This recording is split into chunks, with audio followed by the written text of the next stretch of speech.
Well, no, they're scheduled. The scheduled games. Yeah, the scheduled games. Oh, okay, gotcha. It's not the playoffs or anything. Correct. Yeah. Yes. Gotcha. Playoffs. Yeah, So, right. gentlemen, you know, it's weird because all I got here is a bunch of vets, right? So, I just wanted to really talk about bullshit that's happened throughout the year, how you guys are doing, right? I have a few questions. I can ask those. Yeah. So I'll ask this one, right? Because there's no real question for the show. It's just, it's the end of the year. Let's talk comics, blah, blah, blah. Whatever. You guys got anything you want to talk about, bring it up. But I do have one question. If you had an opportunity to talk to somebody in comics in general, it doesn't matter. And I mean, like, sit down and have a 2 or 3 hour just conversation, right? Who would it be? Like, who would you want to just sit down and just talk to?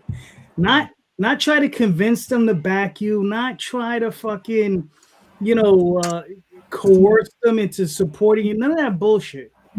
Just have a honest to God conversation with someone in comic books. Doesn't matter. Living or dead? Living. That would be a one-way conversation. The last time I tried, the fucking Ouija board exploded. So, All right. Who were you trying to talk to on that Ouija board? Yeah. All right. I was trying to Jack Kirby. No. but no. So I don't. Let's start with Marvin. Marvin, who would you want to talk to? So like over the years, there was one person I was wanting to talk to, and I got to talk to him at Comics Bro, Jeff Johns. Oh, cool. So it wasn't 2 hours; it was like 40 minutes. But I got to bounce things off of him, and got some good responses. And I thought that it was a good conversation. Like he's always willing, it seems like, to sit there and just jabber some more. So it's a good thing because I do the same thing. So it was good banter with Jeff. So I mean, that crossed that off my list. The one person I wanted to get a conversation with, I was able to do 2 years ago. Okay. All right. Cool. Nice. Damien, who would you go with, bro? Yeah. Top of my head, Jim Lee right now. Like, what are you doing, dude? Like, what's going on? Like, either hits or either explodes in a blinding flash of despair, or it blows up. Like, and everyone's excited and happy. Like, what are you doing over there? I also I knew him and his history with Alan Moore, but like I kind of did a little deep dive earlier in the year on it, and I'm just like, wow, you fucked that man over. Like you just did him dirt. And I'd kind of like to, I know that's old news, but I don't know. I'd still like to know. But like with him in the position he's in now, him being in control of, I don't know, what percentage do they sell? You think he's in control, but that's a corporate structure, my friend. He is in control of very, very little at that company. True, but I do believe some of the ideas are coming from him because but not the substructure. Situation. That's no. Buck stops with Jim Lee thing. No. And even with the Warner Brothers sale and all that, like, where are you at with keeping this ship afloat? Like, what are you even doing? Like, what's going on? Yeah, I just want to pick his brain. Right. To me, I think there has to be a lot of confusion, a lot of who's going to get the reins of everything, because it kind of feels like that James Gunn is gunning for other things in that world, and that Jim Lee may be on his way to the outside. That's interesting. Now, okay. Damien, I got a question for you though. So because I'm fairly well versed in the stuff that Jim and Alan and all that stuff. So I mean, what have you heard or read? Just that he wasn't really letting Alan Moore know what he was doing with the sale. Initially with the sale to DC and all that. Right. From Wildstorm to DC. Just that he wasn't seeing how much they used those IP in the last decade. Mm-hmm. Tread them back out again, made them part of the universe, watch it fail horribly, all that, or not, like depending on your point of view. To have all that happen after he kind of did him dirty in that way of like everybody knew how Alan Moore felt about DC. You didn't need to be anybody to know that. And then he sells his whole company to them. Is like, yeah, you got to go with him. Yeah, but did he didn't have to? You know what I mean, bro? He didn't, but he didn't want. He wanted his to what I read, what that Alan Moore wanted was he wanted his characters to be. He wanted to close the stories. He wanted to finish the story, and so he stayed as long as he could, and then he ended up leaving. And he's also like kind of an asshole at the same time. So like you got to take a little bit of what he says with a grain of salt. Now, who's an asshole, Jim or Alan? I mean, in some capacity, everybody, but mostly. Like, if you had to look at the two of them and look at their past and see who's probably the bigger asshole, I'd say Alan Moore. But like, not that he's a bad guy. I'm not judging him as a person. I'm saying, he's more like willing to tell you to, screw off than he is to be like, here's my opinion. Damien, hold on for a second. We have a troll in the chat. No. How did Sandeep know I was a virgin all the way from where he is? Overseas, bro. Come on. So let's see. And then he's asking, would end up fucking your mom's. I mean, probably your mother. That's who they probably end up fucking. And then 5 virgins again. Ask your mother about it. She'll tell you. Anyway, 5 virgins. So, let's get rid of Sandeep.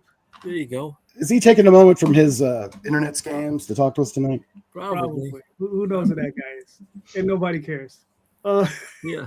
But that's how we deal with trolls. We talk to them. Not so politely. So I mean, I would kind of be interested in someone actually putting on paper what happened in those last couple of years of Wildstorm.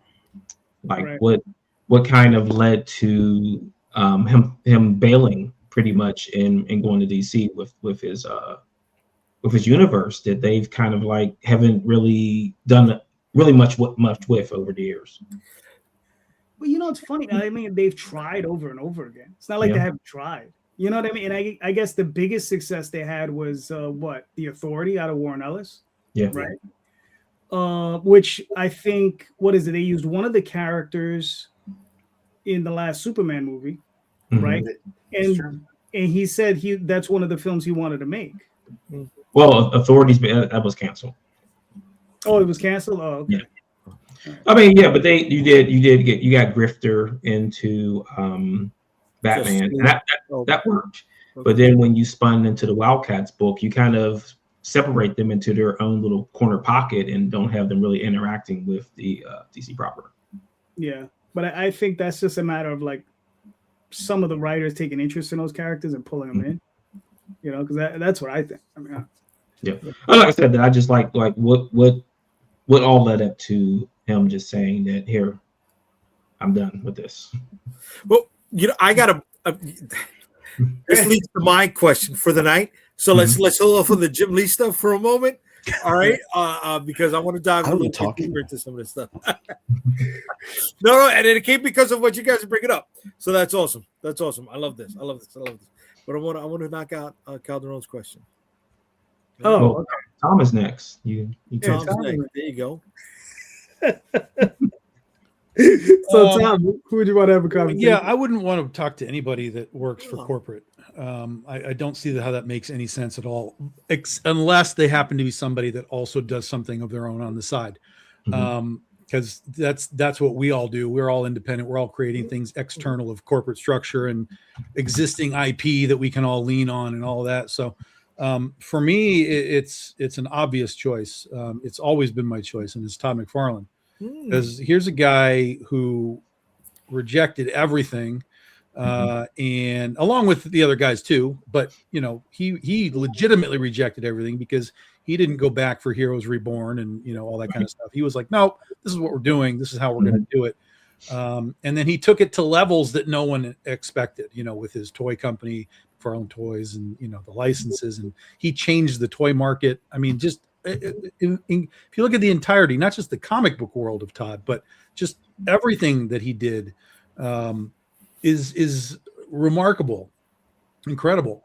And Todd is even one of those guys that kind of figured out that Spawn as his sort of universe and world was suffering without his name attached, and he dove headlong back into it. He said, okay, fuck it. We're going back in here. We're resetting everything. We're my name's on this stuff again. I'm writing books. I'm inking stuff for these guys. I'm taking and of course, he wasn't there previously because he was running a fucking $1 billion company with his toys and shit. But he realized like Spawn was his legacy. Spawn was what he needed to put his focus back on, and he came back into it. And now there's news that the Jamie Foxx script is done, and who knows what's going to come of all that. But Todd is that guy that has always sort of just spoken from where he's coming from.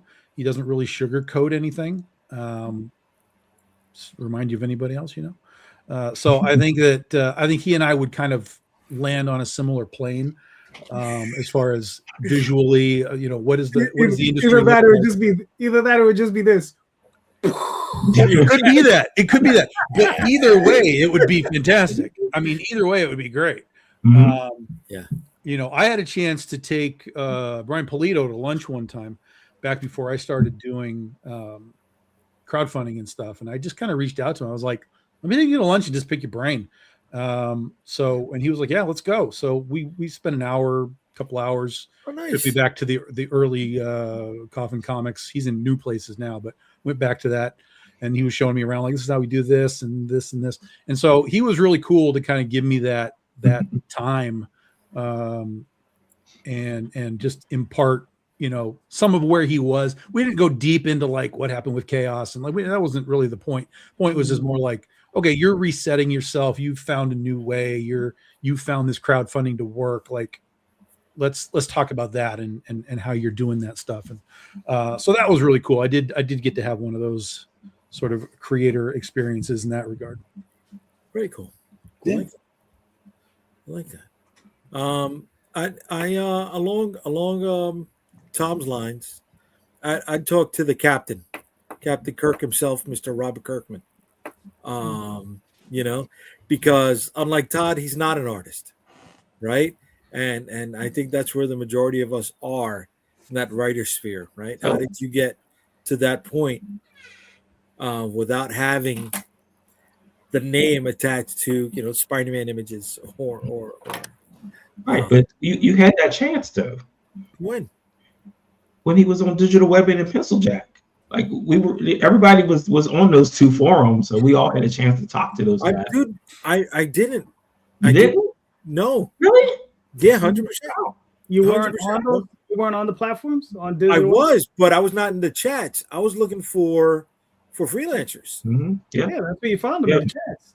Yeah, Mark Brooks was there. Ryan Stegman was there. Really, all the guys. Yeah, I get it, but he was still on the way up. He was a nobody like we are. Yeah, so that's the thing, brother. He's on Mount Olympus right now. Yeah. Right. So what was the one thing Polito said to you in that conversation that you really took to heart, if anything? Okay. So yeah, no, I'd go with Robert Kirkman, man. Mm-hmm. Yeah. You know what I mean? Because like us, right? He started with Battle Pope, right? Yep. he started with Tech Jacket. I think Tech Jacket was first. Really? Battle Pope was first. Battle Pope was it? Yeah. He was testing Battle Pope on the forums, so it was all he talked about on the forums. Yeah. Look at that. Yeah, back in the old Funkatron days. Yeah, that was his first baby. Yeah. Yep. Okay. All right. Well, Tom, I don't know if do you want to answer Daphne's question? I don't think there was really like a specific thing that I took away, but when he invited me to go back and see sort of how they did it in the office, that's the part that kind of stuck with me. Like seeing like, okay, look, we have this dedicated space because that's all they were doing at that point was crowdfunding. It's like, we have this space for fulfillment. We have these guys that come in and do it. This is where we lay books out for signing. This is where we have, the archive, whatever. This is where we have sort of they were setting up like their early sort of museum thing where you could like look back on all of Polito's career, because they've got like, you know, one of everything for their stuff. So it was sort of, I guess it was sort of like the infrastructure that I saw a creator had built like an infrastructure that was something that I hadn't seen from anybody that I knew that was making comics through all those years. And this would have happened about, I don't know, about 9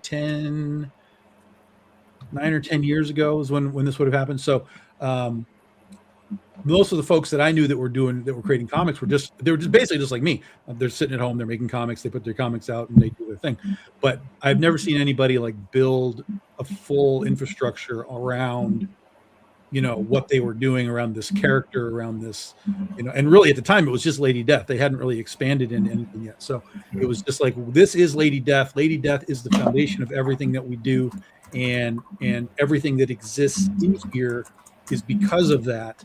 And you know, we use that as the foundation to take the steps forward. So it was really cool to see that built out infrastructure, and that's always been in the back of my head now for so many years.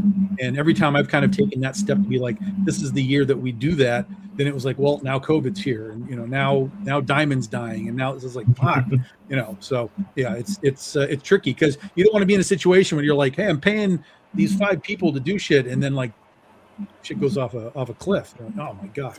So yeah, we're still not quite there yet, but it's still in the back of my head.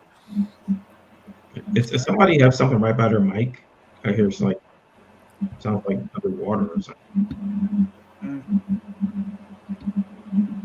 Is it me?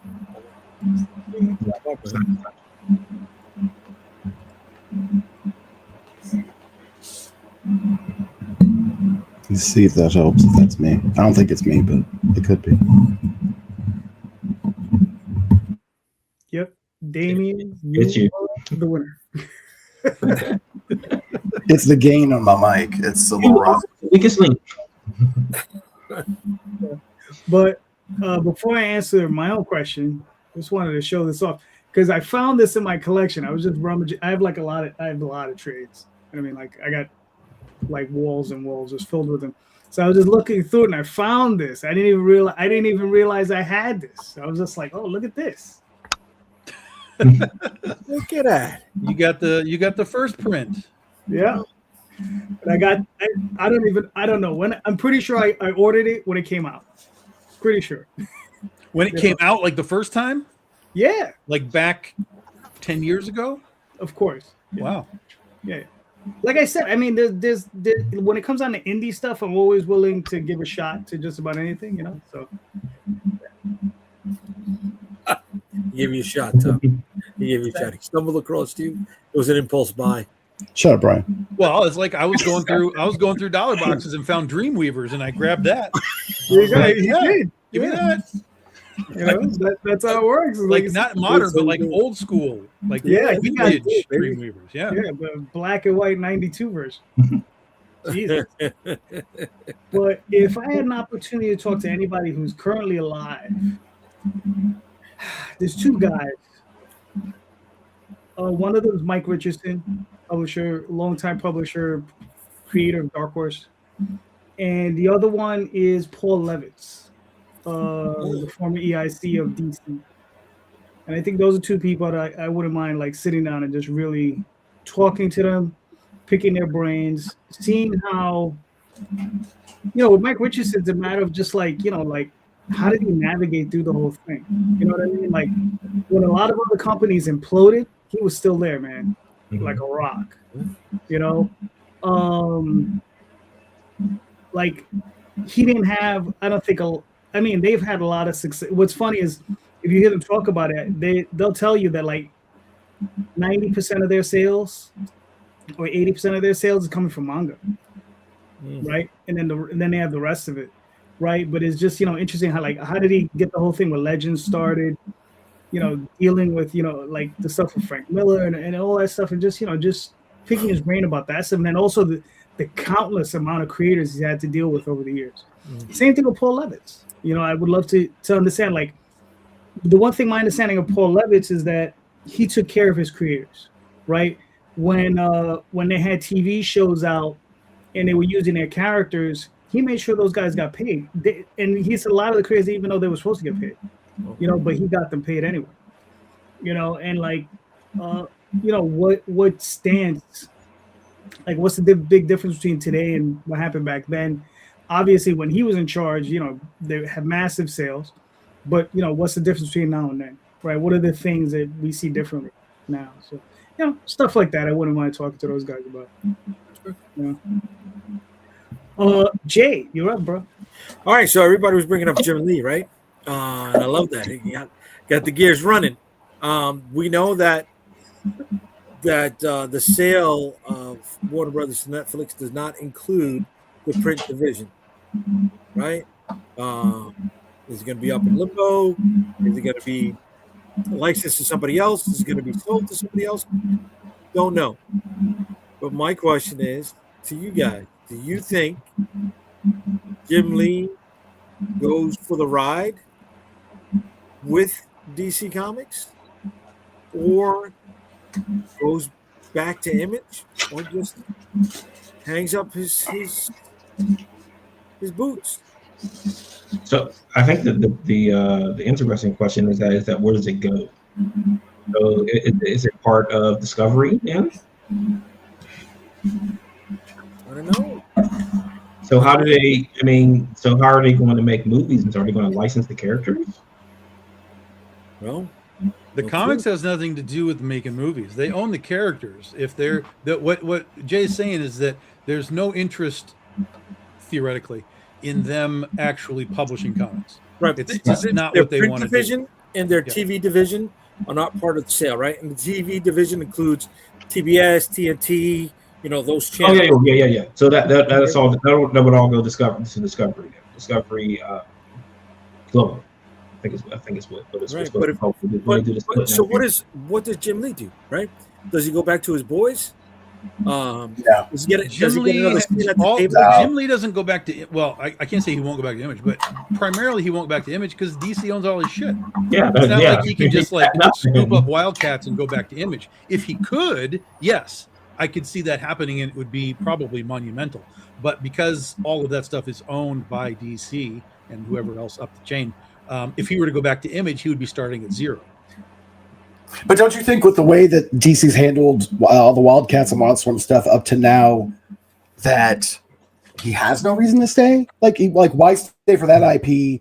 Even though he created it, even though it's his baby, it's not like they've been because really using it. because it's a paycheck. As long as he's there, Well, he's still getting paid. he'll get a Regardless paycheck. of his IP, he gets a paycheck. If Regardless he's just of his like, okay, I'm employment out and I go status, to Image, he has to actually start to create something new, which he can do. I mean, I'm Well, saying yeah. he can't create something new, 100%. but he literally comes out of DC, leaves everything behind, and goes, all right, I'm at ground zero at Image. What am I making? What's it going to be? It can't relate to anything that I've already got. That's not a. Now, granted, dude also has a bank account. He's fine, right? So That's what I'm saying. he can coast if he needs to coast, but not all creators are built to just be like, time to create, let's go. We see creators sit and rest on their laurels for decades in some cases, and all they can do is reimagine what they've already imagined.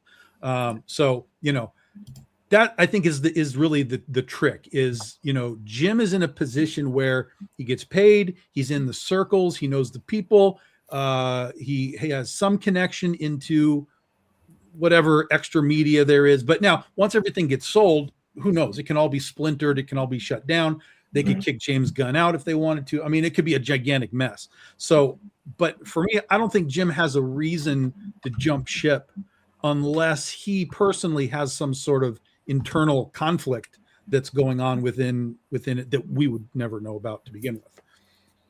I don't even think it'll be jump ship. I think it would be more like just a limbo for him. He's going to get that pay. He's getting paid. He got paid for how many years without lifting a finger? I mean, he spent almost 2 years doing, in an EIC-ish position and got paid. Who knows, who knows what he really would do. But I genuinely think that he's going to take a break. I mean, he's gonna take a break, take his time. My power went out, apparently. Okay, Rob's still here. Good. how is this as a supposition? Wouldn't it be more interesting if he went to Marvel? Well, that almost happened. and not just as a regular person, but as an EIC, because Lord knows the current management team does kind of need a refresher. Yeah, but Jim in that position Understand. wasn't exactly You overseeing see what I did greatness here. either. Do you know what I mean? It's not like Jim is going to walk in and like fix Marvel. Like what they did while he was in those positions, along with Didio, with the Mhm. reboots and the rebirths and the 52, like there wasn't a great era of like that stuff's in dollar boxes, man. Like that no Yeah. one's really concerned about that. Now, again, it's not to say that he can't do it, but I don't think that that's just a flip the switch and Marvel's back by bringing Jim in either. Because he's not going to be, he's already proven he's not going to draw, guys. He's not going to draw for you. Hush 2 is late by like 6 months now. Nobody cares anymore. Like he's going to come in as a editorial guy. He's going to come in as an idea guy. Covers. You might get some covers, of course. Yes, you'll get covers for sure. But that's the maximum you're going to get out of Jim. So that's another reason why I don't think that he would go back to Image, because again, idea guy. He's not going to sit and pound out comics on a monthly basis. He might write something and give it to somebody to do, but so you won't get that full Jim Lee experience like we've had in the past. That's true. You could always call up Brett Booth and get Backlash back, I guess, because that's the only character that they have left. Oh, that was part of the DC sale? No. Backlash has complicated ownership, so it wasn't part of that. Because people were asking Brett Booth when he was going to bring it back, and they asked him if he owns it, and he pretty much said some of it. Well, why do you think Brett Booth was living in a trailer for a couple of years before people had to like help him out? Like he lost tons of money in that deal. Yeah. And I mean, Right, he hit bottom and has like gotten back to like just above the floor. Mm-hmm. Well, I mean, he's working for. Is he working for Todd currently, or he was working for Todd? He was. I think he might still be, but yeah, he was doing Gunfighter Spawn for a couple years. Yeah. He did some X-Men stuff, and he's doing some like dinosaur stuff, and he still owes me a cover. And Ah, Does he owe you a cover? I was just gonna say, hey Brett, you can hit me up. We'll take care of that. But if I'm How long in has he owed you line, that? then there's a massive line. okay. Oh, damn. Well, then Brett, forget the covers. You can just come. I'll just give you stuff to draw. I'll give you pages. We'll give you a regular check, Brett. Anytime you're ready. Right, and I think that's why I would like to see on paper the whole story of the Jim Lee Wildstorm DC and who got burned in that, because Brett Booth can't be the only person who got burned in that deal. Right. So how did he get burnt? Was it because he had a part ownership of that character? Yep. That's interesting. Well, not just the character, all the other characters that were involved in that book. So Taboo and all the other ones that are there, he can't do anything with. Oh, that's weird. That's interesting. Gotcha. Tom, you got a question? Nope. An answer? You have an answer? I always have answers. He always have answers. He doesn't have any questions though. Well, Marvin, David, if you guys want to step up, if you got anything, I got a question. go for it. All right. Question for everybody and anybody listening. So, after I just turned 49 in October, like I'm almost 50.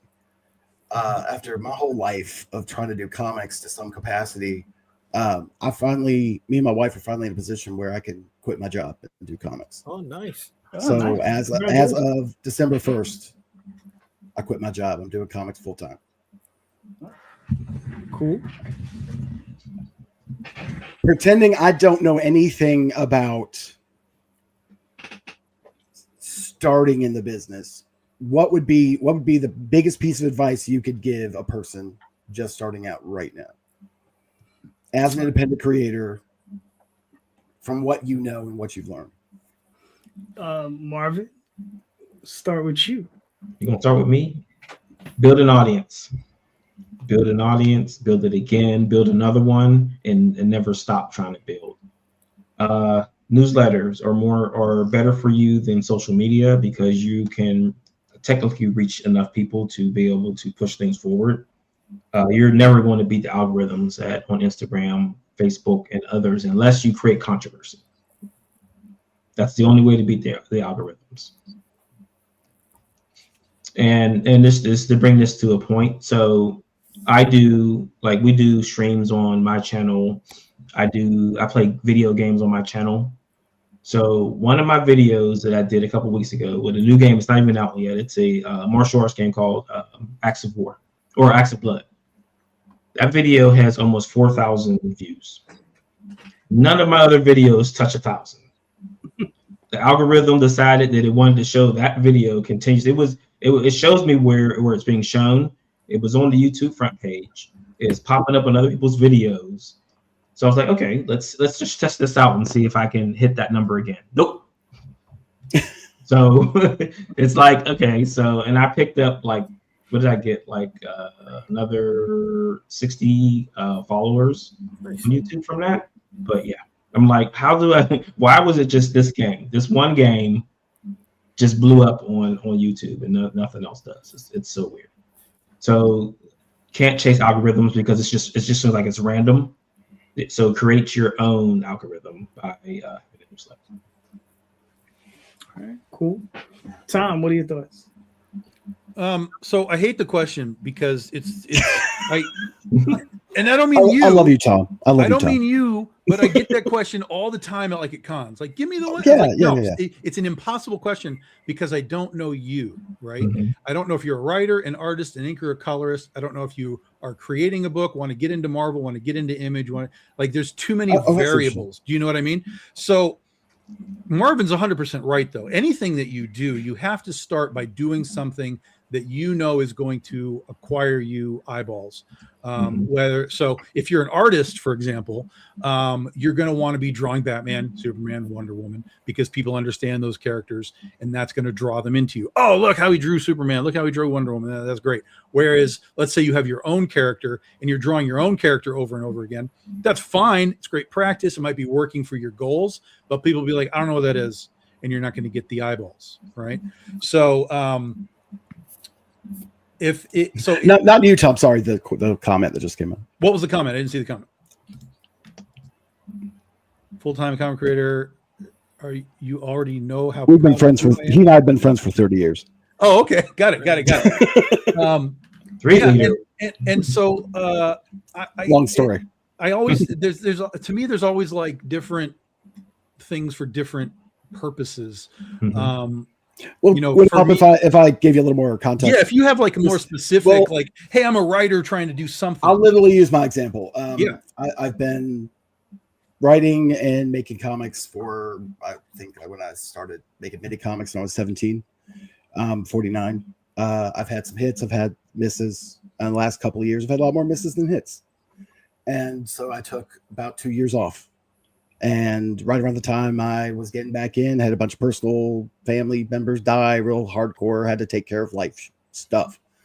And so what I do is everything. I write, I draw, I color, I make my web pages, I do my social media, I do everything because I have no money to pay anybody for anything. Yeah. But I have nothing. But now what I've been doing for the last month is accumulating knowledge and trying to get a clear path. What I want to do is put out one book a month indefinitely. That's it. Okay, I have a couple of things for you immediately. One, change that goal. Putting out a book a month indefinitely. Change that goal. That's going to be crazy hard. Crazy hard. You might be able to build into it, but even when we started on purpose, putting out a book every 2 months, just to give us that little bit of buffer. Because here's the thing: as long as you hit whatever it is you're going to say. So like if you tell your fans, like, this book is coming out every 2 months, as long as it comes out every 2 months, they will be there for you. They'll be like, hey, it's 2 months later. It's 2 months later. It's 2 months later. It's 2 months later. As long as you're hitting your goals, they'll be there for you. They'll be like, this is where it is. And then if you've done it for a year and you're like, we're ready, we're going monthly, they'll all be ready for you again. Oh, he's ramping it up. We got more books monthly. So I would on purpose tell you to start with every 2 months, particularly if you're going to be in any sort of distribution, lunar or massive indies or whatever. And I'll tell you why. Because when we started and we did everything every 2 months, when they order issue 1 and they don't know what it is, they got to guess. We'll sell so many books, whatever. They'll buy that number. When issue 2 is available for sale, issue 1 will be on their racks and they'll get to watch the sales happening. Oh, look, this book is actually selling. And now we get to order issue 2. If they see sales, they're going to order more on number 2. Number 2's come in, they're ordering number 3. So you're getting that perfect storm of they can watch sales while they're supposed to order their next book. Hopefully the sales are good. And then, so for us, like with Penny for Your Soul, that's what we did. And we had almost no attrition through the 7 issues of the book. Almost no attrition, very, very little. Normally you get like 5,000 units, it drops to 25, it drops to 1,000 and you're dead in the water. We were like 3,000 or so, and it just hung around there for 7 issues and it just stayed there. And then as we did more, we managed to get some growth. So that's the first thing I'd tell you is start with every 2 months, build yourself into 1 month if you can. And then the second thing is basically just an internal question for yourself. You said you were doing this for a long time. You had some hits, you had more misses. Have you done sort of a personal examination of why you think those were misses? Mhm. Okay. A lot of it was undiagnosed ADHD and anxiety issues. A lot of it was honestly, my life was more hectic than I was willing to admit, that I needed to take time to get my life into a place where it was working. So Sure. that I could But what I'm saying creative. is do you think that that's what made the comics miss, or was that, or did all of that happening mean that you had a good comic, but you weren't able to market it properly? Or do you know what I mean? Like, was it a content issue at the end where you're like, we didn't quite do what the fans would want? Or do you see where I'm coming from? I don't want to say it's not a content issue, because I have revamped things and gone over them over time. I've trying to find a way to put it. I've gone over this as many ways as I possibly can. I have mulled this over and chewed this fat, for so to speak, for literally decades. And what it amounts to is the story wasn't right. Mm-hmm. I wasn't in the right place. Mm-hmm. And I kept wanting to try.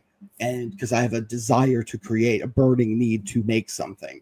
And when I did, I burned myself out so hard on creating it that I went, and I got to do it again. Oh, shit. Okay.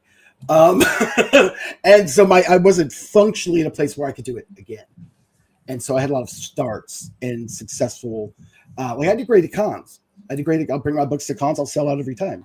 And it like my content, like my stuff, not fan art, not that. I really think it's just that I wasn't in a place to do it correctly. Okay. Where I am being consistent, quality consistent. I'm coming out on time. I'm meeting everything.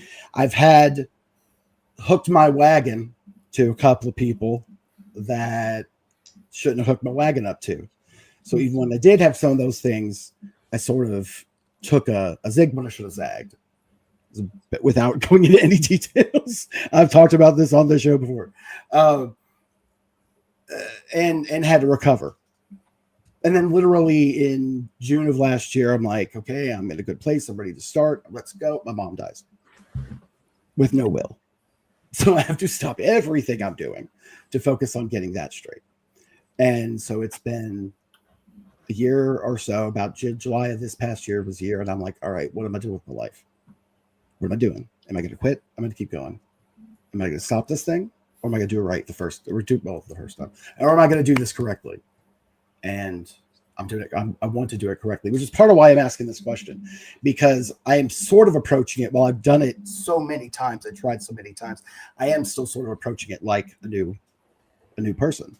Like I'm trying to start over the right way and not just hope it works out if I put enough force behind it. You know what I mean? Mm-hmm. Mm-hmm. So, And so that goes back, like you talked about the burnout, right? Yeah. Do it every 2 months, dude. Yeah. Give yourself that gap and a minute to breathe between again. And once you feel that you've got your gears going, then you can switch it on. We're going to do 6 months every 2 months. Then we're going to see where we are. And if we're ready, we're going to go monthly, and then you can pop it. So And that's what I'm doing set in stone either. So I'm taking Sure. this Yeah, everything yeah. you're saying into account. all right. So Jay, what are you thinking? I'm sorry to hear about your mom, Damien. Thanks, man. Me Yeah. too. Thanks. If I realize that didn't sound right. You know what I meant. Thank you. yeah, I know what you meant, dude. I know what you meant. Talking to a creative for the first time. Okay. Set your budget or take a little bit of your proceeds out. And if this is all you're gonna do, put it towards your retirement. That's it. If you're doing this full time, right, and you don't got a company matching any contributions, prepare for the future. Prepare for that day where you can't lift that pencil anymore. You know what I mean?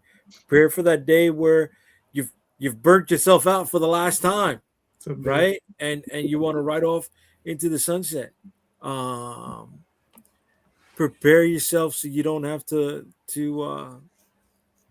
reach out to the Heroes Initiative for help. You know, at the end, a lot of people don't look at that, man. You know, and that's hard, man. How many of the creators from yesteryear do we hear about? Shit, a moment ago you brought up Brett Booth was in a trailer. Mhm. You know what I mean?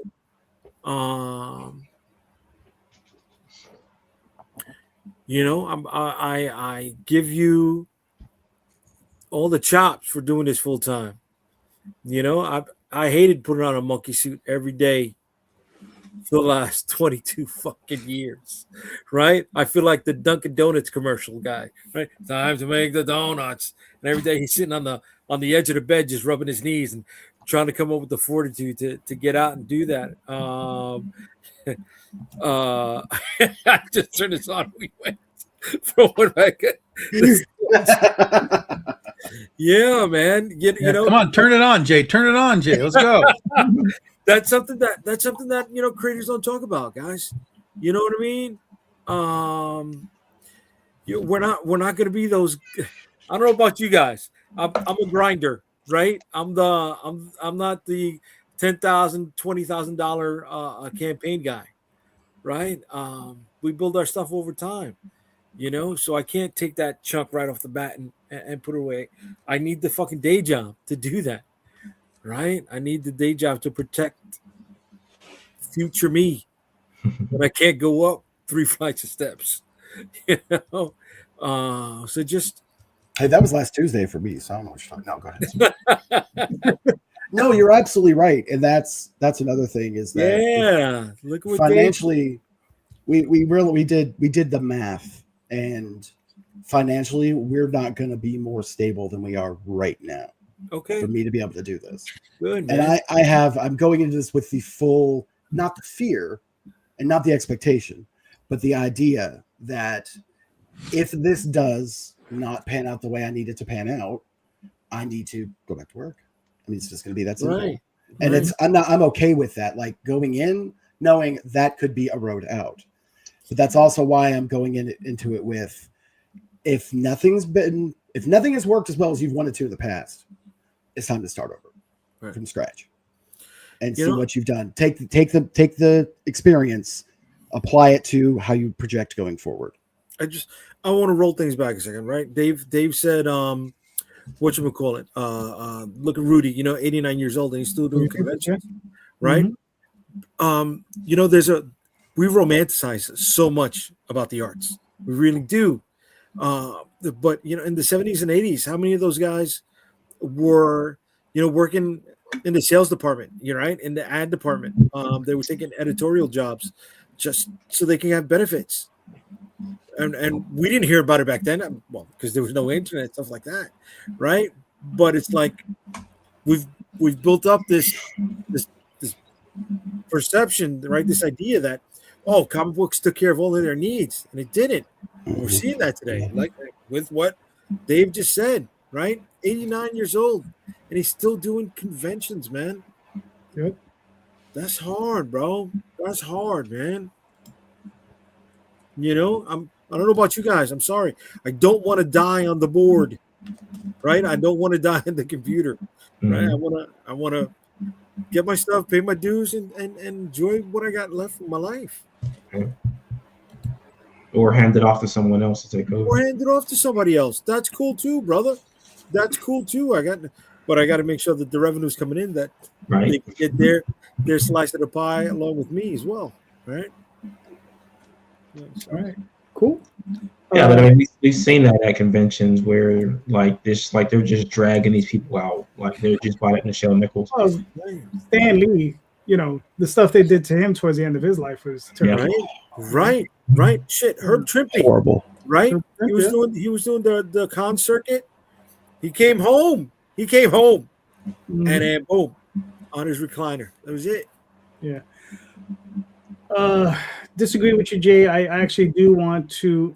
If I go out of this one, I want to end up writing, Okay. be in the middle of a story somewhere, just living that dream. But Damien, what I would suggest is a piece of advice that something that Jim Lee did to bring it around. Right? He said early on, when he first started his career, he gave himself 1 year to sit down and become a comic book artist, right? Because his dad wanted him to become a doctor, right? Yeah. And what he did was he got up every day like he was going to work, 9 o'clock in the morning, made sure he was at his desk at 9 o'clock in the morning, did not leave that chair except for lunch till 5 o'clock. And every day did his 8 hours, just like you were doing a regular ass day job, grinding, cranking, doing everything you got to do to make it a success for himself, right? And obviously he's Jim Lee, so we all know who he is, and it worked for him, obviously.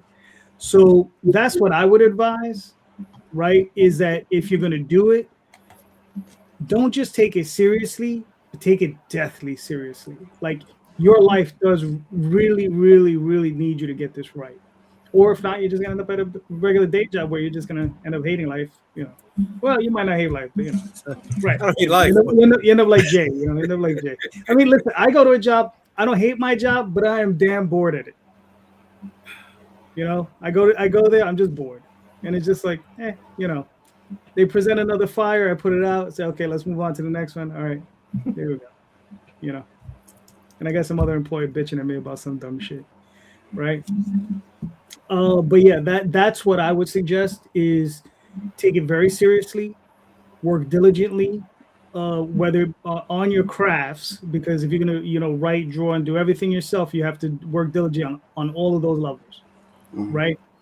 Get up every day, do what you got to do, and minimize the distractions. Exactly. And let's see what Jason has to say here. Lots of people don't have savings for retirement, and that's with regular paying jobs. Slinging artwork is even harder to make a nickel on for full-time creatives. The discussion of saving for retirement may not even come up until it's too late, since they're likely to struggle to make ends meet on a week-to-week basis. Hard to hear some of these stories about well-known creators of the past, like Rudy Nebers. Yeah, this is true. So, I mean, just to throw another thing out there real quick, since it came up with the news today. So, like, as you're moving from like a 9 to 5 into a creative position, have you dealt with your healthcare? Before I even made that call, that was the first thing. Okay. Actually, in order of appearance, it was the last conversation that me and my wife sat down and had, because everything else was pretty much easy to say yes or no to. Right. But that had to be squared away for the next year at least. Okay. Before we could even. Yeah, because I did see they posted the changes to the health plans and some of when the percentages are going up. Like, one of them is going up to 20% on the premiums, and that's going to be painful for some people. Yeah, man. Yeah. I was working a 40-hour-a-week job, making almost $30 an hour, and my take home was $400 a week because everything else was going to insurance for 2 people. Yeah. Which was reason number 1 to say, give the bird to the company. But beyond that, that was a major thing because you're right. People don't think about that. You're so like, oh, and like JD said, it's romanticized. I'm going to leave this thing. I'm going to succeed in this. This decision was years in the making. Okay. It was, where are we going to be next Tuesday, but where are we going to be next month? Where are we going to be next year? Where, you have to, for us at least, it was, I've got medical conditions. My wife's got medical conditions. We have to have insurance. Mhm. It's just not doable. Life's not doable without it. Right. So it was definitely a concern and something that we talked about. And I'm still finalizing. It's like we're covered right now, but there's some finalization I've got to do with what I'm doing. I'm doing something through my work it's Cobra, but it's something separate. Like it's Cobra related, but it's not exactly Cobra. Okay. So, and I'm still paying less in insurance. That's when I had a full-time job. So, yeah, these are all things that I've considered. And like my wife just finished 8 years of school. She's a marriage and family therapy counselor. And Cool. she can make more in a day than I can make in a week. It's that kind of like disparity as far as like who's making more of what. But there's the personal conversation. Okay, if I'm going to be home this time to this time, and like you said, I do it full time. I get up in the morning, I come to my office, I leave my office at the end of the day. At the end of the day, I go cook dinner. I clean the house. I'm here. Like that's my, at my half of that responsibility as her spouse. I got to learn how to live a life. These are questions I had to ask myself. Can I functionally do this and do this? And the answers were yes. In my case, that's not something I would recommend to anybody. It's really not. Like, don't do it unless you've got nothing to lose. And like the pros and cons column. If the pro column is so high that the cons column, and there's nothing in the cons column that's going to kill you or make you lose a roof over your head or food in your stomach, then sure, go for it. But it's a huge decision. And Huge, like I said, years and in the making. I give it to you, bro. I'm not trying to invalidate your move. I'm not trying to put you down. Way to be on that. I hope you're successful. I am. I do hope you're successful. But I'm looking at what Dave said again, right? And I'm there with you, man. He's got 7 to 8 years. I got 3 years till I retire, right? And judging on his picture, I'm a few grays away from looking like him, man. Dave's been working on that War of the Independence book for a while. I saw that last page you posted, man. It's got Critter in that close up at that bottom panel. I see what you're doing. Look at that. I see what you're doing. Very cool. It's just I just wish people understood that more. You know what I mean? Prepared for that. That's all. Yeah. All right. Cool. Hopefully they're listening. All right. Tom, you got a question yet? No. Tom only has answers. He has no questions. Tom, we're going to start calling him Jeopardy. He's only especially, yeah. I mean, the last I did like 3 questions in a row, and they were all like humdingers. So we're trying to go out on like a nice high note for the end of the year here. And all right, I got something. Oh, good. All right. So the cost of shipping international has gone up again. Yeah, this is clearly a high quality thumbs up, smiling for everybody question. Yes, that's where we're at, baby. End of the year. We're going out on a downer. It doesn't matter that it's going up, Jay. Do you know why? Why? Because you can't do anything about it anyway. Hold on. All you can do. Can I? Nope. I'm shutting you down. Go ahead. All right. 15-ounce package to Australia is now 39 and change, rounded up to 40. 15-ounce package to New Zealand, same thing. To the UK, $30. To Canada, $28. Where are you guys at with factoring in shipping internationally? Are you going to continue doing it? Are you going Of to course charge? you are. Why wouldn't you? Yeah. They're paying for it. They're Yeah. making the choice Yeah, to pay well- for the bill. Yeah, as long as they're going to pay for it. I mean, I feel bad. I would feel bad Yes. sending one comic book to somebody for $29, but I mean, what are your other options? Your only other option is to print in those countries. Right. Or make really good friends overseas you can make a mass shipment to. Yeah. Because there's people that live that way. Like, you know, There's another option. There's another option. Can I I know- answer the question before you sorry. answer the Sorry, question? hey, listen, you let everybody else run off on tangents tonight. You know, So I mean, go ahead. that's Go fine, ahead. but No, just, go you know, ahead. you Please. answer us, It's you your know. show. It's your show. Yeah, this is what I would suggest. I This missed is you what I would guys. suggest. I would suggest PDFs. That's what I would suggest. Yeah, but some people want the physical. Like they Yes. want the Well, physical. Then you know? then there's another suggestion is I would say don't back me now. Wait 2 or 3 campaigns and get all the stuff at once. Because you know, but that only works if I don't it's know if not you- limited edition stuff. right. Well, that's true, but I mean, but also, you know, like I said, I don't know if you noticed, I run a lot of campaigns. So, you know, you could just like Wait, what? pile them up and then, you know, I can ship it all at once for you. Or that could also be another option. You could say, I'll back this campaign, I'll back another campaign, and then not back a 4th campaign. And then we can, like, you can shoot me an email because I've done this for another guy, and I've combined all of these campaigns into one campaign and gave him like one campaign for free, right? Because he had paid for all the shipping, all the other stuff. So you can have conversations with your fans. Yeah. You've got to let them know that that stuff's available to them. Yeah, it's like build a box. You know, Exactly, we'll, and I'll we'll hold hold on on to this to it. for a little while, and then Yeah. once we get down the line, we'll adjust your shipping and Right. Yeah. I mean, so that a question? Does that work out for more than just one person? Like, have you done that with more than one person? Depends on the I'll be person. honest, I've only done it with one guy. Okay. He I mean, lives out, that is a good idea. Like, I'll just hold your stuff until you've built up a big enough box for me to ship it when it makes sense. right. Because that, like, this same person orders like Daphne's campaigns. So Mhm. we would ship my stuff for her stuff, and it would just be like 2 Oswalds and Magi's Grace, the Dreamweavers, and one of her campaigns, and all go out at one time. okay. Now, Jay, tell us the real solution, Mr. Postman. No, it's not the real solution. It's just one more. And Okay, I was what listening is to a podcast the other day, and I know people are hit or miss with this company, the Comic Wellspring people, and they're now partnering with printers overseas Mhm. to fulfill orders overseas. okay.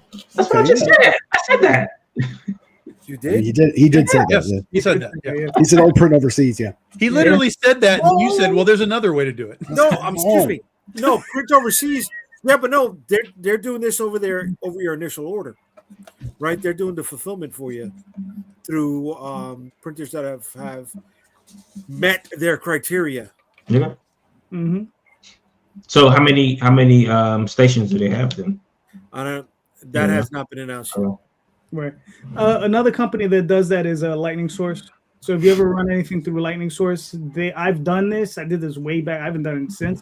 But if you have like European customers, they'll be able to ship it from their European. Yeah, but does that require you to send your entire thing through them, or can I just call them and be like, "I need 5 things to go to UK," and they'll do it? Well, you do it online, but yeah, you would just be like, I need these 5 books printed and shipped in this country, and they'll do it. Yeah. But you have to, like, you know, you're not going to be signing books. They're not going to get any of the perks. Right. Right. They're not going to get any of those. That's another stuff. one of They're the not gonna issues. get- Yeah, They're it's just just going to the get the book. books. But you can give them discounted shipping though. You know, instead of it being like, you know, $40 for you to ship, it might be like $10. And some So people I mean, don't care about the you would extra. have to add that into the campaign information. And what if they say, "Yeah, I want all that stickers and all the other add-ons and stuff"? So I mean, you'd be kind of stuck there. Right? Yeah. Mm-hmm. So then you have to go back to the loot box thing, where I'm just building things up for you. I mean, it's good to have options. So I mean, you could present that. As absolutely. I wonder what if Kickstarter could build something in for that, so that you can do a loot box kind of. You know? That'd be awesome. Well, there's nobody in the comics division, right? So, Well, it might be one of us. Maybe they'll hire one of us, and then we can quit. Oh! Is that they have nobody in the comics division now? No. No, they don't have anybody run. They don't have a head of the division. Okay. The outreach lead. The outreach lead. Turnover on that is crazy. Like, there's got to be an issue. There's got to be some problem that's being presented itself there. Is it an issue, or is it the Kirkman Manifesto thing? Build your name up. With the company. Oh that- yeah. There you go. Yeah. But I mean, all right. Working in a corporate structure, the only issue that I could probably see is that position is there to build sales, and if he's not building them fast enough, or to the quotas they're giving him, it sometimes it's better to step down than to be kicked out. Okay. You know, that's what I can. Okay. That's what I see. You know, or it could be like Jay said, that maybe he's built up his name enough that he is like, there's a position over at another company, and they're like, well, we need an EIC over at Oni or something, and they were like, yeah, you know, let me just Right. step What over are they here. Here's an extra going to pay 60. him? Are they going to pay him 140K a year? Right? Are they going to let him work from home? These are perks. That, Listen, the reality would be like this. Working at Kickstarter, there's no pomp and circumstance about that. Working for Oni, Dark Horse, whatever, you can move to a company that has like, you know, that kind of creative element to it. You're a salesman at Kickstarter, basically. Oh, yeah. right? You're a glorified Kickstarter salesman. 100%. So that's why nobody's going to hang around. Like, why would they? Unless it's some kind of crazy paycheck or hyper perks, which it's not going to be. As soon as you get as soon as you get headhunted to be like, come over here, they're going to take the job. okay, but I hear you. I do. Right? You're getting $140 to work from home, paid travel, per diems. Right? That goes above that $140. Where are they traveling? Convention. Conventions. Kickstarter? Yeah, that guy was going to conventions. Yeah. I have never one time. Oh, you mean just the dude is being sent around? Yeah. Oh, okay. I was going to say, like, I have Yeah. never seen Kickstarter at a con before, and that's Well, exactly what New they York should be Comic doing. Con. They've done New York Comic Con where they've done contests and things at New York Comic Con. Yeah, but they don't have like the Kickstarter booth we're presenting, Oh, no, or no, no, you know what I no, mean? no, no. Like But- that's what they need to be doing. They need to be hiring Yeah. some motherfucker to take Kickstarter around the country as a platform, like Whatnot does, right? They need to be doing that across the country. Unfortunately, that's not going to happen until Kickstarter has a viable challenger in the number 2 spot. Right? What because That doesn't make any sense. That makes no sense What are because you talking because grow your fucking company. Otherwise, do you want to be Diamond Comics and extinct in 10 yes, years? dude. When Like, you're in the top we spot, have- we Can I have- say, We Dan? have Rest on their literally laurels. evidence of companies that coast on their shit. yes. and So die. you brought up Tom. You brought up Whatnot. Okay. Yeah. Whatnot was at New York Comic Con, and they had 20 by 20 space. Yeah. 3 years in a row Yeah. before eBay said, "Oh, maybe we should show up there." Right. Right? And finally, eBay 2 years in a row has set up a booth. They had a 10 by 10 spot, and this year they had a 20 by 30 spot, whereas Whatnot shrank their presence. All right. So that in our sphere, it shows. It wasn't until the number 2 Yeah, but place. Whatnot has become a fucking thrift store. Have you seen Yeah. that place? Like it is not. It is not. Some elements are, but as a whole, that place is a thrift store now. I mean, even their advertisements have people on there going like, "Look, this is a $75 shirt I got for $4." Like, this is a mess, dude. That's not the brand you want. And if Kickstarter wants to stay ahead of anybody that wants to come in and maybe even level themselves up into some element of a live thing, which by the way they used to have in their platform, they used to have a live.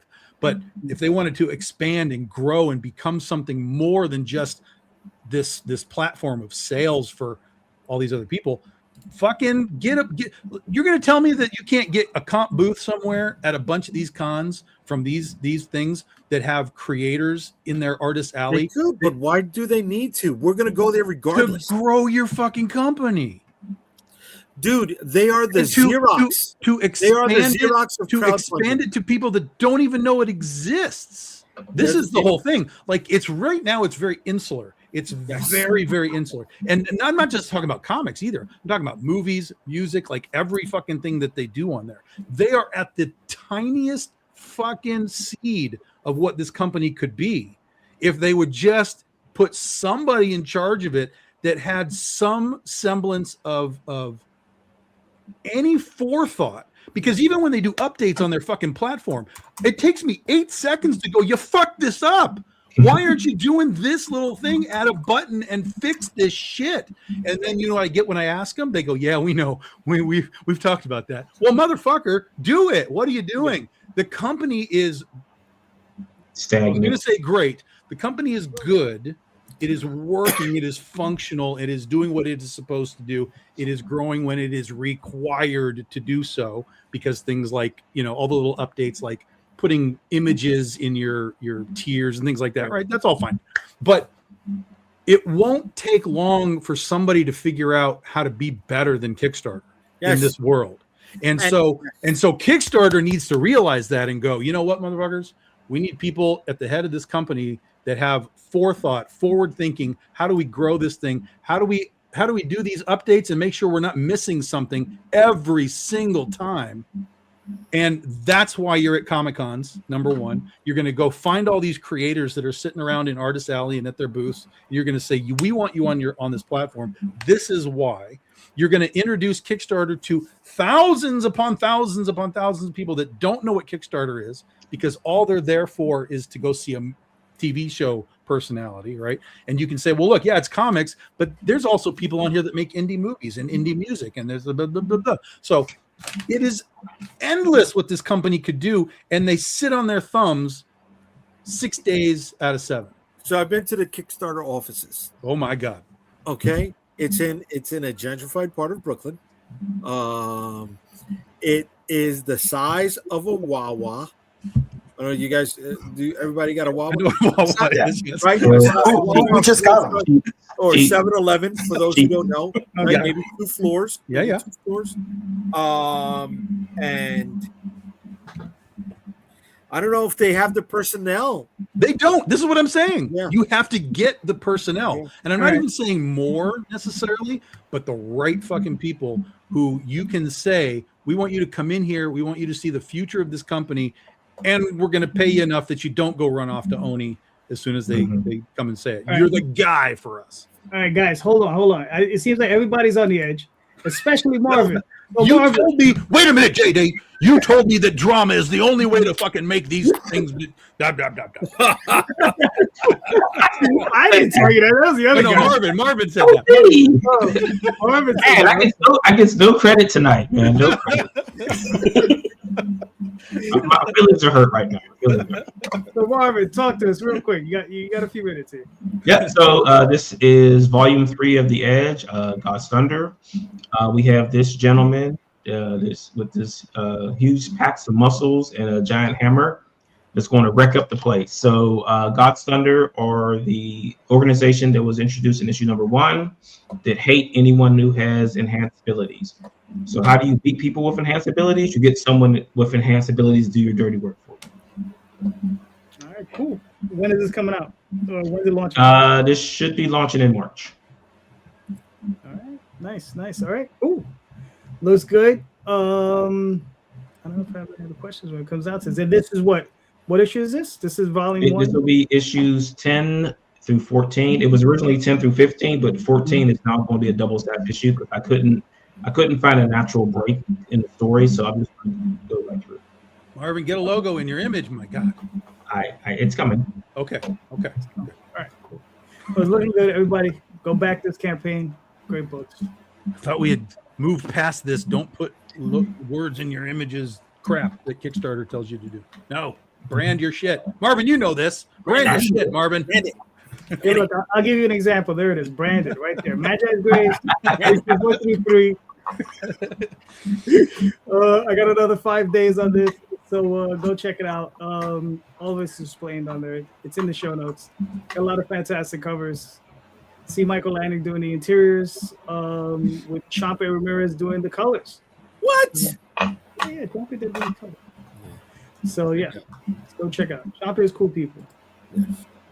Yes, he is. right? And then, of course, because I'm a masochist.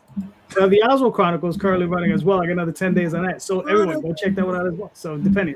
How the hell did you get two running at the same time? Because I'm better.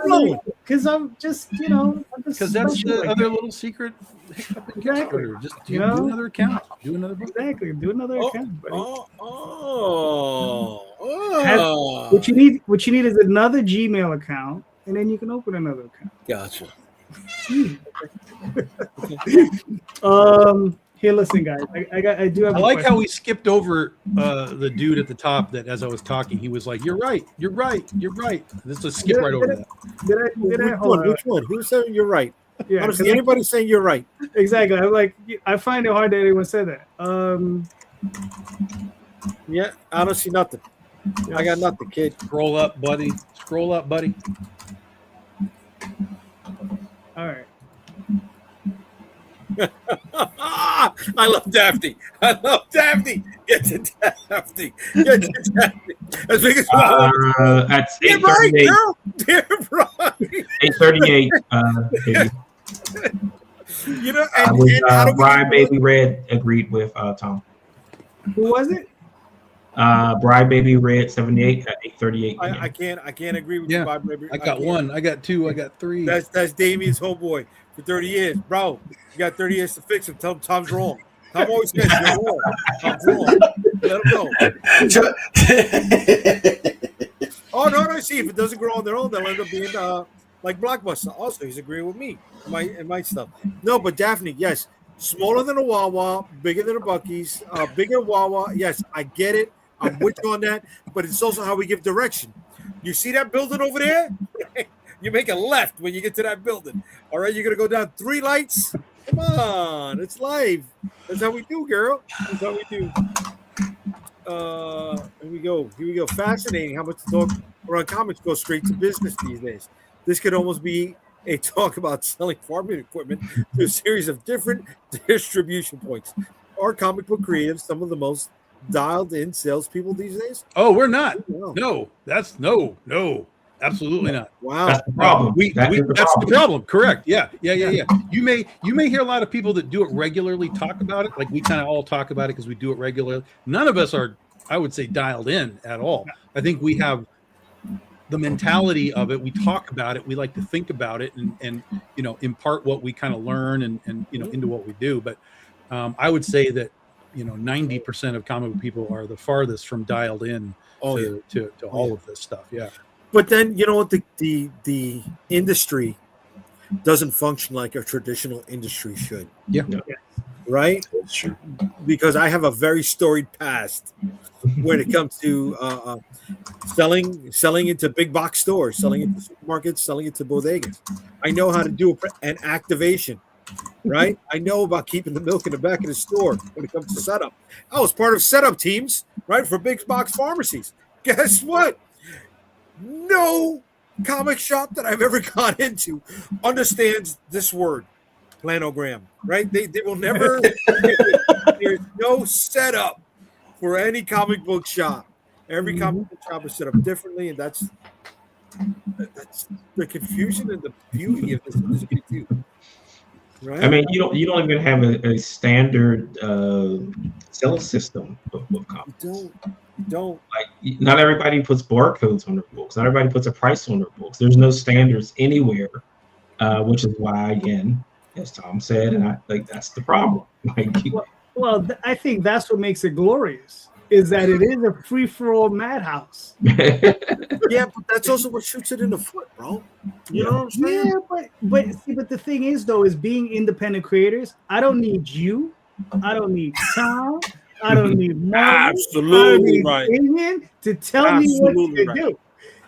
Just like nobody needs me to tell them what to do, right? It's the same thing. Absolutely right. It's democratic in the sense that we get to do whatever the hell we want to do. If I wanted to make... It's American. Yeah, it's American. It really is. It really is. If I wanted to make 6-inch by 6-inch comics, I could make those if I wanted to, right? Yeah. Or I just wanted to make square-looking books. I could make those. Yeah. So, I mean, and that's one of the things is Well, and crowdfunding blew the gates right off of the keepers' houses. I mean, it really 100%. changed everything that you are able to do, because now you could always make a 6x6 comic if you wanted to, but now you actually can take it to market without ever putting pants on. Yeah. Exactly. You can make a whole entire book and not draw feet if you want to. Yeah. Well, we have professionals that do that. And I was listen, gonna say you make a living that way. you can have 5 guys on a podcast with no pants on. Here we are. Don't make me stand up. All right.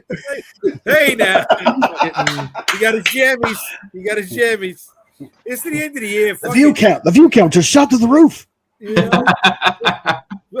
Smoke them if you got them. Just clip that and put it on TikTok. We'll have 100,000 people watching next week. There you go. But you know, it's funny. All right, to Jason's point, right? I do have a question for everybody, right? Mhm. Who is your third greatest influence in creating comics?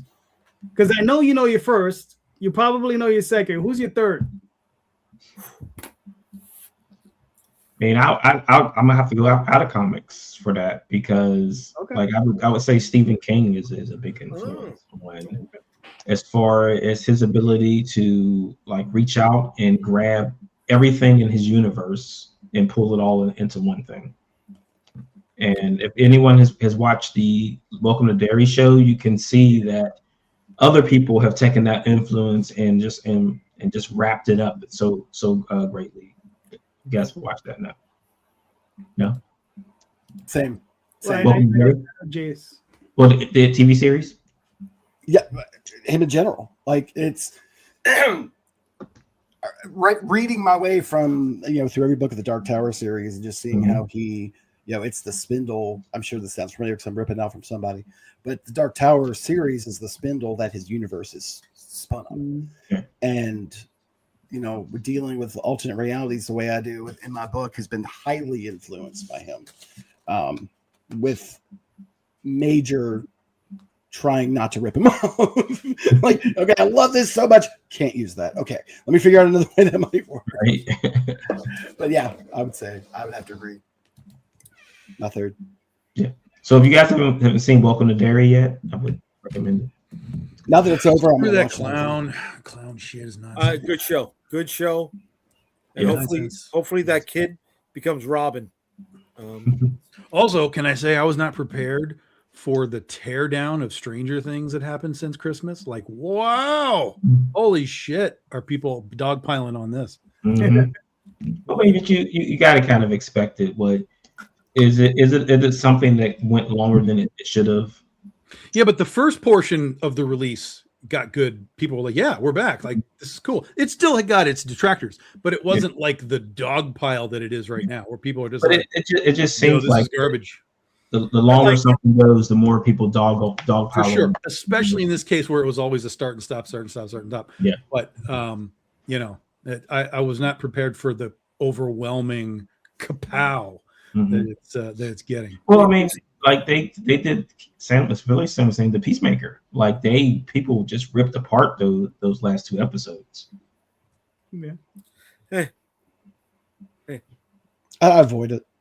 All right. I don't care anymore what other people think when it comes to that shit. Either if I'm going to spend my time and watch it, I'm not going to care what they think. Exactly. Oh, I don't care either. I watch. No, but I do. I Markets understand of what you're saying. everything. It's Because when I watched the first part of It blows the my Stranger mind. Things stuff, I was like, guys, really, this is not great. There's some elements this is not great. And then, but most of the reaction was good. And then I haven't even watched the new stuff yet because I just like watch it on TikTok now. Everybody talks about every scene and was like, all right, I don't even have to watch it. I watch these guys show me everything that there is.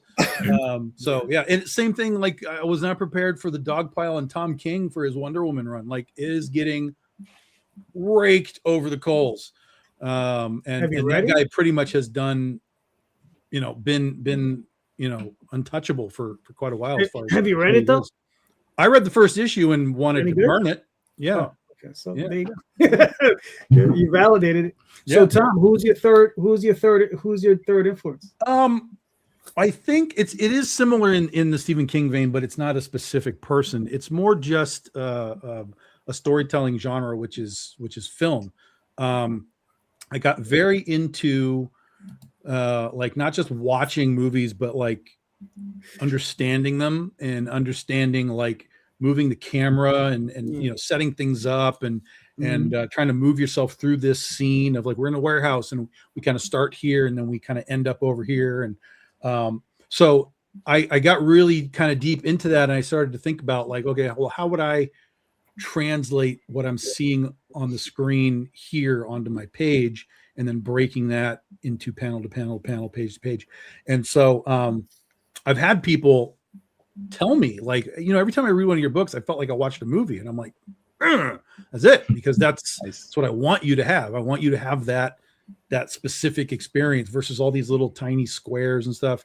I want you to feel like you're in this world and moving with everything that's going on. So I think that's really my sort of inadvertent influence is just, you know, a different form of storytelling. Okay. Jay. Marvin said no. Marvin said no. I'm not answering this question. That's a great question, Daphne. I think some of it for sure is performative, 100%. That's just the world we live in. But there's enough of it from people that I've watched on a regular basis who even have liked the first part of that Stranger Things, and now they're just like, "What the fuck are we doing, guys?" So yeah. Well, everybody thinks they're on a TV show now, but the problem with that is that if everyone's on the show, who's watching? Yeah, right. Were there not enough dick jokes for him in the second half? I mean, that's just what I don't know. There were so many dick jokes in the first. Yeah, there were. Why? It's not even like relevant. No. Okay. Sorry. And I like dick jokes. I'm just saying. Sometimes there's too much dick going on. Jay, we're talking about. So, all right, so everybody. I set you up. Take it down. Go ahead. Everybody's going outside of comics. I'm going to go outside of comics, but with a strong foundation in comics. Dwayne McDuffie. Okay. You know, creation of Milestone, right? Mm-hmm. Where we're at, right? Trying to get something off the ground. His connection to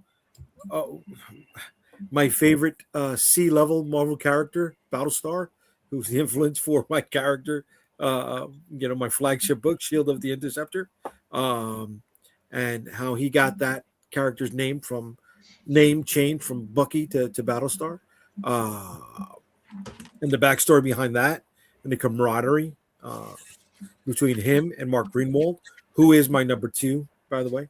But also because, damn it, he brought together he was a showrunner in the greatest animated series out there, Justice League and Justice League Unlimited. You know? Wait, who is this? Dwayne McDuffie. Dwayne McDuffie. Okay, yeah. I get him and Darwin Cook. Every time I hear their names, I cross-pollinate. Okay, yeah.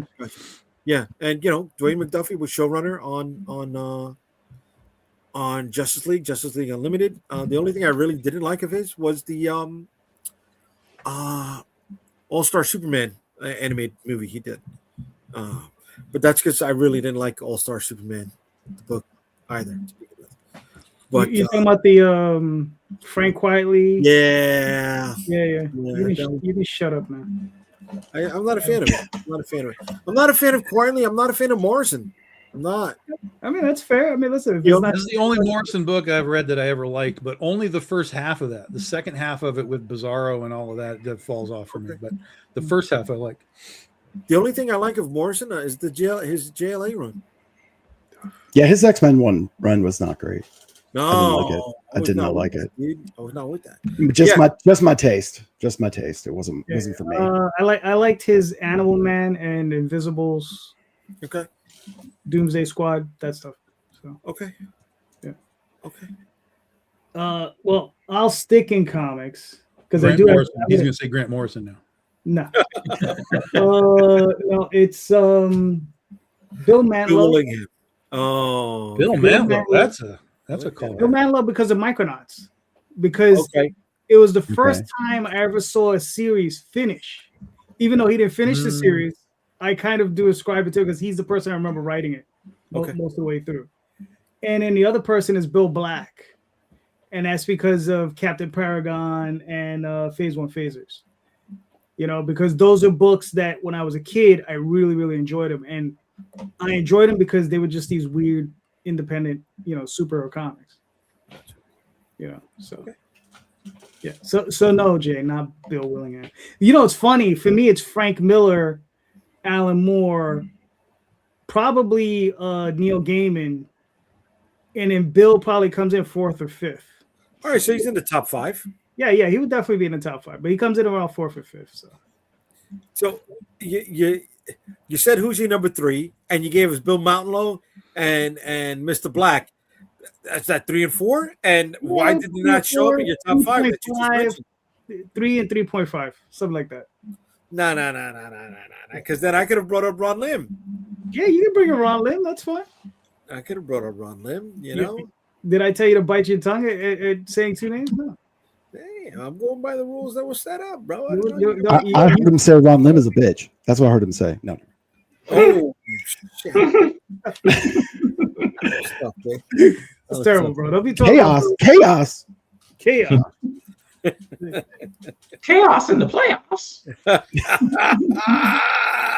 All right. Man. Real quick, let's pull this up for Damien. Damien, what are we looking at here? Okay, so what I have been working on is I've created a 24-hour, 7-day-a-week radio station called Radio Free Omniverse.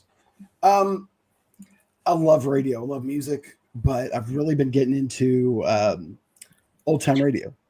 And I don't mean like, old time radio, not like that, like 40s, 50s, 60s radio shows, because I think that they're a lot more relevant now than they've ever been. I mean, even with the social situation in that time period behind the scenes of all this media, that's present in the media. It's a lot more progressive than you'd think. Like, 50s radio, no, it's actually, very inclusive for what it was. Maybe not as inclusive as we'd like it to be. If you don't have a problem with smoking advertisements, you're fine. Like, this is a great radio station for you. There, you'll get the jingle for L&M cigarettes stuck in your head. But beyond that, what I want to build this out to be is anyone who's got a project they're working on, anyone that has a Kickstarter, anything, a place to advertise for free. That is 24 hours a day, 7 days a week. You get 30 seconds to a minute. We put your commercial during whatever show you want. But I thought about doing this as a Kickstarter, and I was like, what the hell am I selling? Time? You can't sell time. So I was like, you know what? Let's give it away. Let's give you space. Anybody out there that wants to sell anything comic related, art related, you do music, you do movies, anything like that. 30 seconds to a minute, you make me a commercial, you send it to me, we put it on the air. I'll tell you when it's going to be on the air so you can tell other people. We program your advertisement for your viewers on our platform. Any proceeds at all that I plan to make on this through whatever means or go to supporting the station. I make no profit off this. It's all just everything goes to getting ASCAP licenses, so we can play music. We can put your if you have a podcast and you want to put something in your podcast that you can't put on, say, YouTube, we can play it. That sort of thing. So it's right now in the planning stages. It's right now in the very early stages. It's been running continuously for over a year now. Cool. So I'm literally looking at the screen right here that I have it running on. Solid station up 24 hours a day, 7 days a week. You can program your time. You can do whatever you need. So talk to me. If you got ideas, let's make something. And it's radiofreeomniverse.com. Yeah. Okay. And if you click that little play button, don't do it now. If you click that little play button, it plays right off the radio station. Works on your cell phone, works on anything internet connected. All right, cool. Jay, and if you scan that QR, you're good too. Yeah, you can go on there and diss Ron Lim as much as you like. Terrible though. Why you would do that? But he's a really nice guy. Why do that to the guy? It is. All right, Jay, you got another question? Oh man, I asked 3 tonight. Did you? I'm holding this ship up. Come on, baby. Come on. Okay. Like Atlas, man. It's like Atlas tonight. You know what I'm saying, bro? Jeez. All right. So, here's one. I've asked variations on this questions all the time, so I like this question. If you could work with any artist for one issue, who'd you want to work with? Someone's living. Gotta go with Jim Lee. Make it easy. We've been talking about him all night, so might as well. That's true, but you wouldn't get that issue for another 3 or 4 years. But okay. I mean, but it'll be worth it, right? Yeah. Okay. David, who would you want to work with? I know I'm saying his name wrong. Pascal Ferry. Okay. I love his work. I haven't had a chance to meet him personally, but I've talked to him quite a bit online. It's just pretty to look at. Other than that, me. I want to draw my own shit. I don't want to be able to draw myself. I don't want to work on a comic. Somebody they write for me. I draw. They write. All right. So who's a writer you want to work with? Oh, honestly, I want to work with one of y'all. Oh. I'm not even trying to kiss ass. I'm being sincere. No, please. Like, cause like, that. see, you specifically, Mr. Rosario. Listen, y'all, you got your craft down, and I want to work on something that I'm going to enjoy, but also something like I want to read. I want to read this thing later. I don't want to just like work on it and then be like, oh, okay, I'm done. I'm not going to. No, I want to enjoy what I'm working on. And y'all are writers I know. I mean, I could say, I don't know. Most of the people I like are dead. So, I mean, as long as y'all are still around, you're in my top. There you go. Y'all can find out who, but beyond that. All right. Marvin. Oh, you already said Jim Lee. Tom. Took that cop out answer. But I'm not a cop, so I can't be out. I can't be a cop. I can be out if I'm not a Just cop. mute that. Just mute that. I can't be doing puns like that. It's no good. So for me, it's the top of the list. The top of the list is always 1 and 1A, and it's Arthur Adams and Todd McFarlane. They're at the top of my list at all times. So I think it would depend on the book that we were doing as to who I would be like. That's the guy. But if we're going to talk about getting a one shot for Critter, it's Art Adams all day long. Oh, not even a question. Give it to me. Give it to me. Cool. Jay, what are your thoughts? Ron Lim. I said it. I don't know why I'm doing a fucking question right now. I said it. You should have just no. For a one shot, I really would like to do Ron Lim. I really would. I just remember picking up his book, his Silver Surfers, when I was in Puerto Rico, at a Walgreens. When I was a kid, and I was just like, "Oh my god, this is the greatest thing ever!" The shit. Yeah, Arthur Adams. But again, nobody's ever going to see that book, right? The cover will be great. The promo material will be perfect. I know. No, I want to go Ron Lim. Yeah, I'm going to go Ron Lim. All right, cool. I would go with Mark Buckingham. Okay. And the reason for that is because 1, he's a really good artist. 2, his storytelling, I think, is far and beyond like what a lot of other creators or a lot of other artists can do. Mark came off of inking Chris Bichello and stuff. What they were doing that, so he clearly pulled some of that out of Chris, which is good. I'm not saying that they're copycats, but like he clearly learned some stuff, and Mark's great. Well, I think also the thing you also have to remember, the thing with that series is that Bichello left early and Mark aped him for like I think 2 issues, and I have those issues and I looked at them and it's really hard to tell. Wait, which series are we talking about? Death, the High Cost of Living, I believe it was. Oh, okay. Yeah. And Bichello was he left. I don't know if it was the last issue or the last 2 issues, and Mark was inking him, and then he came in and he aped him for those last 2 issues. and Mark doesn't. That's not his natural drawing style. So. So you want him doing him or him doing? No, I would want him doing himself. Yeah, and especially if it was just for a one shot, that's definitely the guy I would go for. All right, I got a question. Go for it. Do you guys understand you're breathing rare air right now?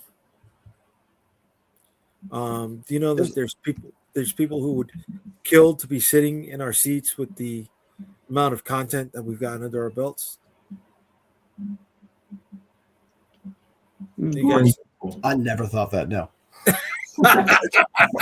of myself. Yeah, I'm in therapy, so it's all good. It's all good. It sounds like somebody just sitting around smelling their own farts. I got a cat box 3 feet away from me, and he's like, "You know where I'm on rare air?" I sit in traffic and it's cold, so the windows do not open. Yes, sometimes I smell my own fart. Yep. That's what I'm thinking. Yeah, look, I'm not trying to, boast my chest and fucking say that I'm top of the heap or anything like that, right? But no, that's not what you try to do, but that's what you're doing. No, but I get what you're saying. You're saying we have value, because we've not because of necessarily even what we've done, but that we've done it. Right. There's people that would love to do what we've done, and if we were sitting in our chair before we started that first book, right, to come back around to Damien, right, and we saw all the content that we've created up to this point, we'd have a ton of questions for ourselves. Look at what Daphne just said. There you go. We've seen way too many bunnies in this road to care about the roadkill. Wow. Wow, girl. That's not where I'm going with it. That's not where I'm going with it at all. If they wanted to, they would. Yeah, no, I'm not. Look, there's a lot of fear in creating anything for some people, where it comes down to the fact that I'm afraid that I won't succeed is what I've heard from a lot of people. But I mean, until you put your foot into the pot, you don't know if it's hot or not. Yeah, but also the thing is success is only achieved through failure, right? Nobody ever starts out as a winner, right? No Olympic athlete has ever won every game they've ever done or every performance. It doesn't work that way.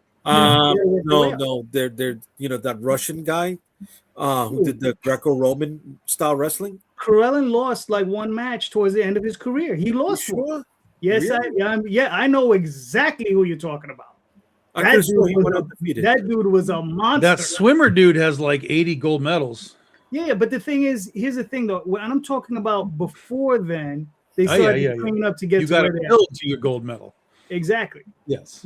They lost before then. Trust me, they lost. So I mean, Michael Jordan lose a lot in college. Nobody did once he got drafted. I think he lost a lot when he was playing professionally. Yeah. Yep. Yeah, I mean, he lost, but he won more than he lost, but he lost. Mm-hmm. Right? Yeah. That doesn't mean he wasn't, great at what he did. The greatest of all time. We'll just put it out there. Clip it. The greatest of all time.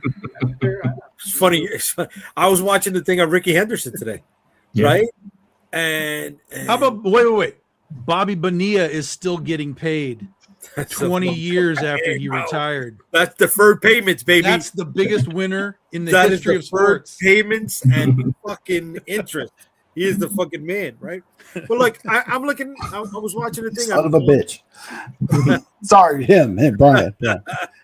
I was watching this documentary today on Ricky Henderson, right? Mm-hmm. And he caught flack because he said he was the greatest of all time when he beat the all-time stolen base record, right? And I'm bragging if you can back it up. There you go, right? But then that night, Nolan Ryan pitched no hitter, whatever. And they tore him to shreds because they said Nolan Ryan was classy because he didn't make a big deal about it, and Ricky Henderson did. But Ricky Henderson was also a selfless player, right? We're selfless players, dude. Here we are. We're sharing this information that we've accumulated for Wait, years. I'm with sorry, Jack. everyone. Did you say selfless or selfish? Who sells fish? Right? Selfish. We're all I'll selfish. see myself out. Selfless. Oh, selfless. Okay, no. I was just, I just want to make Right. sure. I heard that. Here I'm we sorry. are, right? Every week, we're sharing information with people, right? We're giving them the keys to the car so they can drive it wherever they want to. Get to the nitty gritty. You know, and we're here. We fucking, I don't know. At the end of the day, just be proud of the work you guys have done. I'm proud of it. I'm proud of it. Even the first ones that I cringe. Look at it. I thought you just said you were being selfish. You're part of the stuff we did, not just you. What up, my mouth? That's why I heard you say the question. I was thinking selfish. That's why. Yeah. To that You're only end, thinking about yourself. my friend Brian there, he mentioned something that the first comics ever made were mini comics. There was a theater playing Rocky Horror Picture Show in an area of town, and I went there, and well before the book, that damn book Twilight, I had a character named Twilight, and I did like 8-page mini comics, and just they weren't great, but they were good. They were, to me, the best. And I'd go to Kinko's. I'd spend $5. I'd print as many off as I can, cut them out, make them up. I'd go sell them up there for 50 cents a piece. And every time I'd sell out, and I only had like 14. You know, it wasn't like I'm selling 5,000 copies. No, it was like I had a jacket that they would fit in my pocket, so I didn't have to hold them, so they wouldn't get weird and foldy, crinkly. And I would like literally be like, "Hey, you want to buy some comic books?" I did, because I'm a weirdo. Yeah. And Should have had a van. and Stalker. I didn't drop my pants. I just opened my jacket. That when I made the decision I made just recently, it was like, that's the kid that I'm doing it for, Yeah. because I still want to make like that. I still want to make things like that. I want to read. I want to make a story that you did steal that jacket, Brian. It was a denim trench coat. Look, I lived in Louisville, Kentucky in the 90s. What do you want from me? So, I but yeah, thought it was Louisville. you shut your damn mouth. I don't know. Looking at it, it's Louisville, right? It's Houston. Louisville is actually how it's pronounced. Louisville. Yeah, dude, it's beaten into our brains from childhood. That's not the point.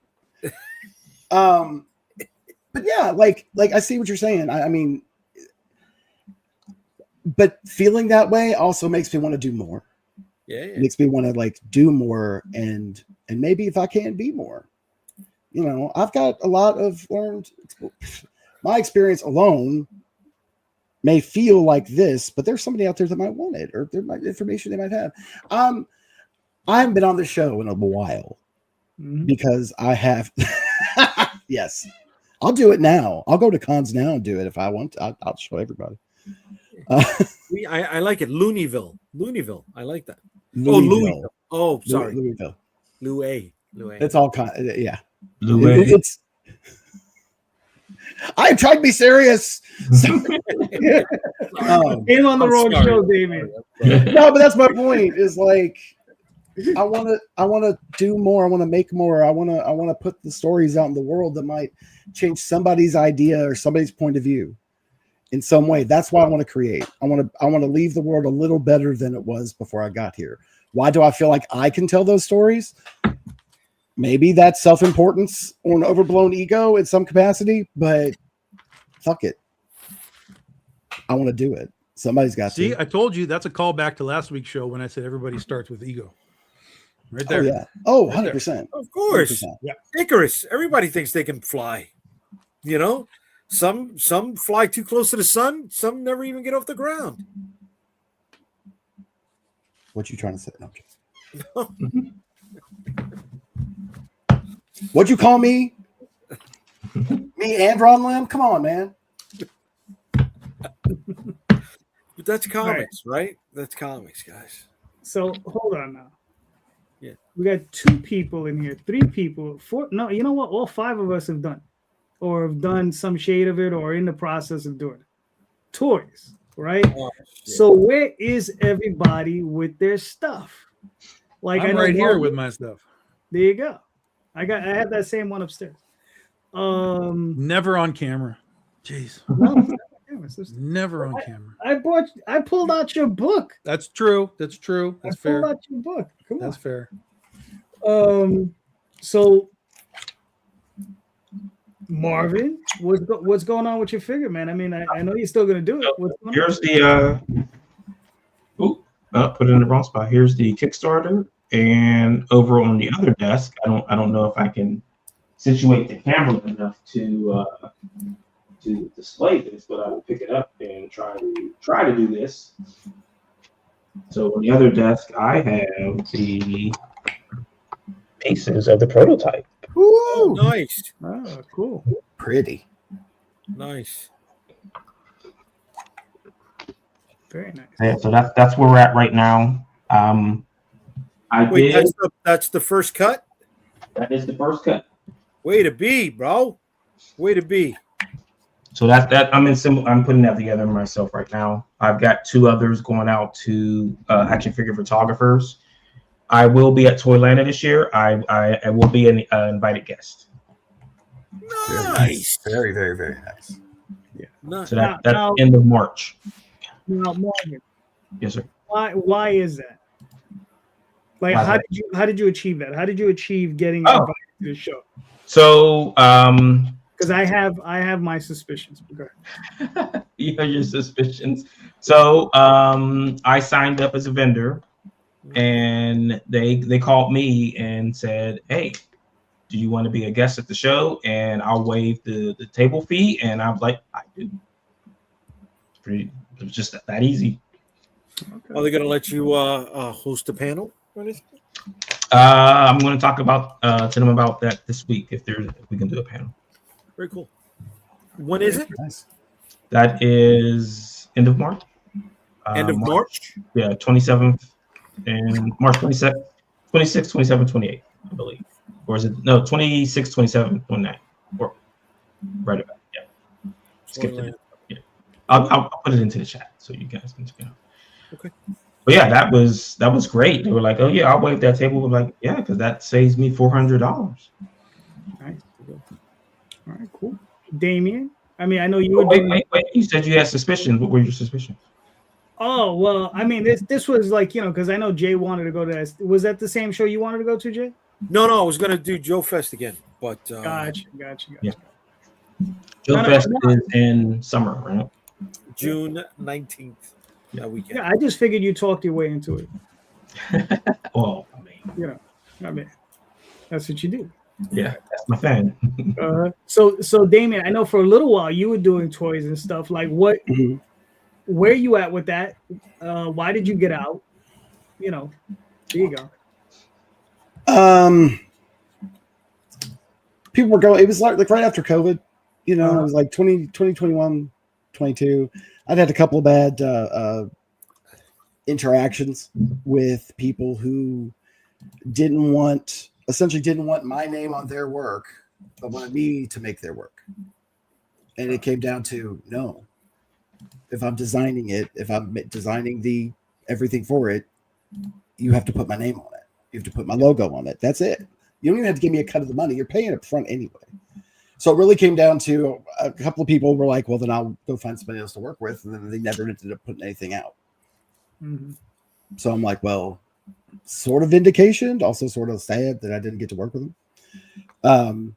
But I've also been acquiring a few pieces of equipment recently.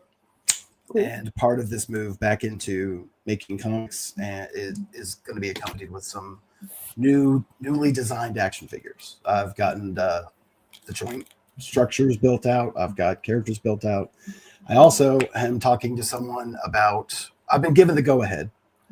No money's exchanged hands yet because I want them to be happy with what they're getting. potentially doing a relatively well-known indie character. So Cool. I can't say who yet, but there'll also be a comic and a game attached to it as well. What kind of game? RPG. Oh, what TT. kind? TTRPG. Yeah, sorry, the important part. I left that part out. Just like a tabletop, something I've been working on for a while. He's trying to get you to spill the beans on the name of the game. Oh no, I just like, I'll tell you off the air. But card game, is it a tabletop, is it a board game? There's when you say game, you can't say RPG without like putting the Right. important part at the beginning is the TT. Right. There's a joke there. I'm leaving it alone. So yeah, that's what I got going on. Making them better, cheaper, but stronger and capable of being more of what's commonly on the market. Okay. So Cool. I like doing 3 3 3/4, but if I don't get a 6-inch figure of at least my character, if there's not a Roamer 6-inch character sitting on my table by the time I'm done, I didn't do it right. All right. Fair enough. Tom. So with your toy, I know you're running with the same company that Marvin, right? Like, what was the process for that? Like, how long did it take you before you did the Kickstarter and all that stuff? Like, how long were you dealing with that before that stuff?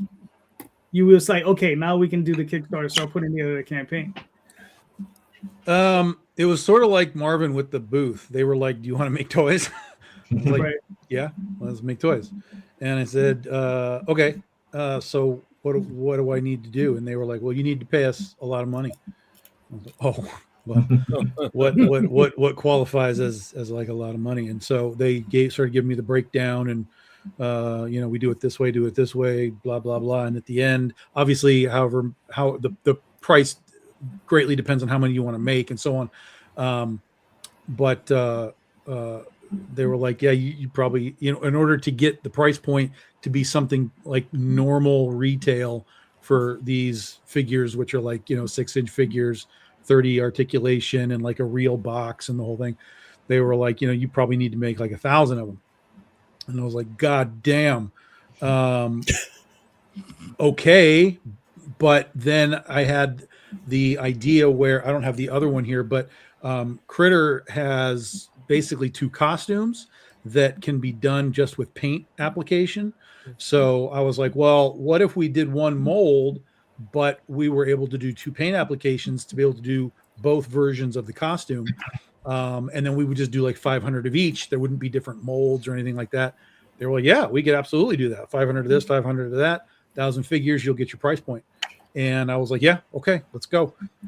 So they started doing 3D models, and they would send me the stuff like, here's the arms, here's the legs, here's whatever, approve it or give us edits or whatever. And I would give them edits here, there, whatever. They started to put all the pieces together in the computer. You get the whatever, the wraparound version of it. And I'm like, okay, go. And then they turned it into like a 3D printed version. So they had an actual physical thing. They could make sure everything moved right and it was still right. And once that got approved, they went through the paint apps and paint came out good. There was a couple of little edits. They were like, yep, no problem. Edits. They were always great. They're always like, you tell us until it's right. Because once it's right, then we're ready. And I was like, okay, cool. So it kept going, edit this, edit that, no problem, change it. And then it was finally done. I basically just was like, we're going to take a flyer on it. I had we had talked about it to our fans for the year or so that we've been doing it, working on it in the background. So they kind of knew it was coming. And I was just like, all right, we're going to put the bare minimum that we need on this campaign, which was $35,000. I kind of thought to myself, we could probably find 300 people to buy this thing and so on and so on. We didn't get that. But we did find like 200 and I don't remember what it was, 75 people or something. And most of them were buying both versions. And a lot of them were buying, because I have the catalog, right?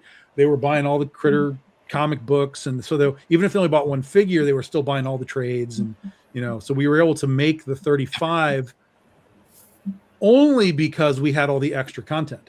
If it was just selling the toy and nothing else, even 2 versions, we wouldn't have made it. So it was the idea that we presented the critter world that existed around this figure, that it worked.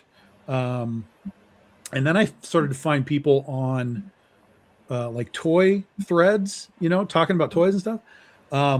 And they were talking about this. I was like, how the hell do you know what this thing is? And it's because they knew the company. First of all, Loose Collector, Executive Replicas, does all the Lady Death stuff and all the Dynamite stuff and all that. So we were already kind of in with the company, because as the company talked about Red Sonja and Purgatory and Critter and Lady Death, we're like in the middle of all of their marketing. So people were talking about it. Yeah, I don't even know what the hell this is, but it's Catgirl, so I want it. And I was like, all right, that's cool. And that was the other thing for me is we could have done any toy that we wanted. They asked me, like, which one do you want to do? And I was like, look, partially because of the ease of use, because it's the 1 mold and 2 paint apps. And then partially because it's Catgirl, right? I feel like we can broaden the market outside of just Critter fans. We'll have Critter fans, we'll have figure fans, we'll have superhero fans, we'll have Catgirl fans, anime manga fans. And that's exactly what happened, is we got a lot of people that were like, well, I just like Catgirls, so just give it to me. Doesn't matter what it is. I just want it. And so that was a big part of why she hit. And now the next thing we're going to do is we're working on a Dorothy Gale figure that will be much more intricate, a lot more going on. We're going to see if we can do it for next year, but not positive yet. It's like I said, it's a little more involved than this. So, but that is the next one that we're working on, is to do a Dorothy Gale gunfighter figure. All right, cool. So Jay, bro, what's going on with yours? So we were supposed to launch it on October 31st. Family incident delayed that. Mhm. Right. Just trying to find a gap in the schedule where I can launch it. I got other things coming up this year. I've got I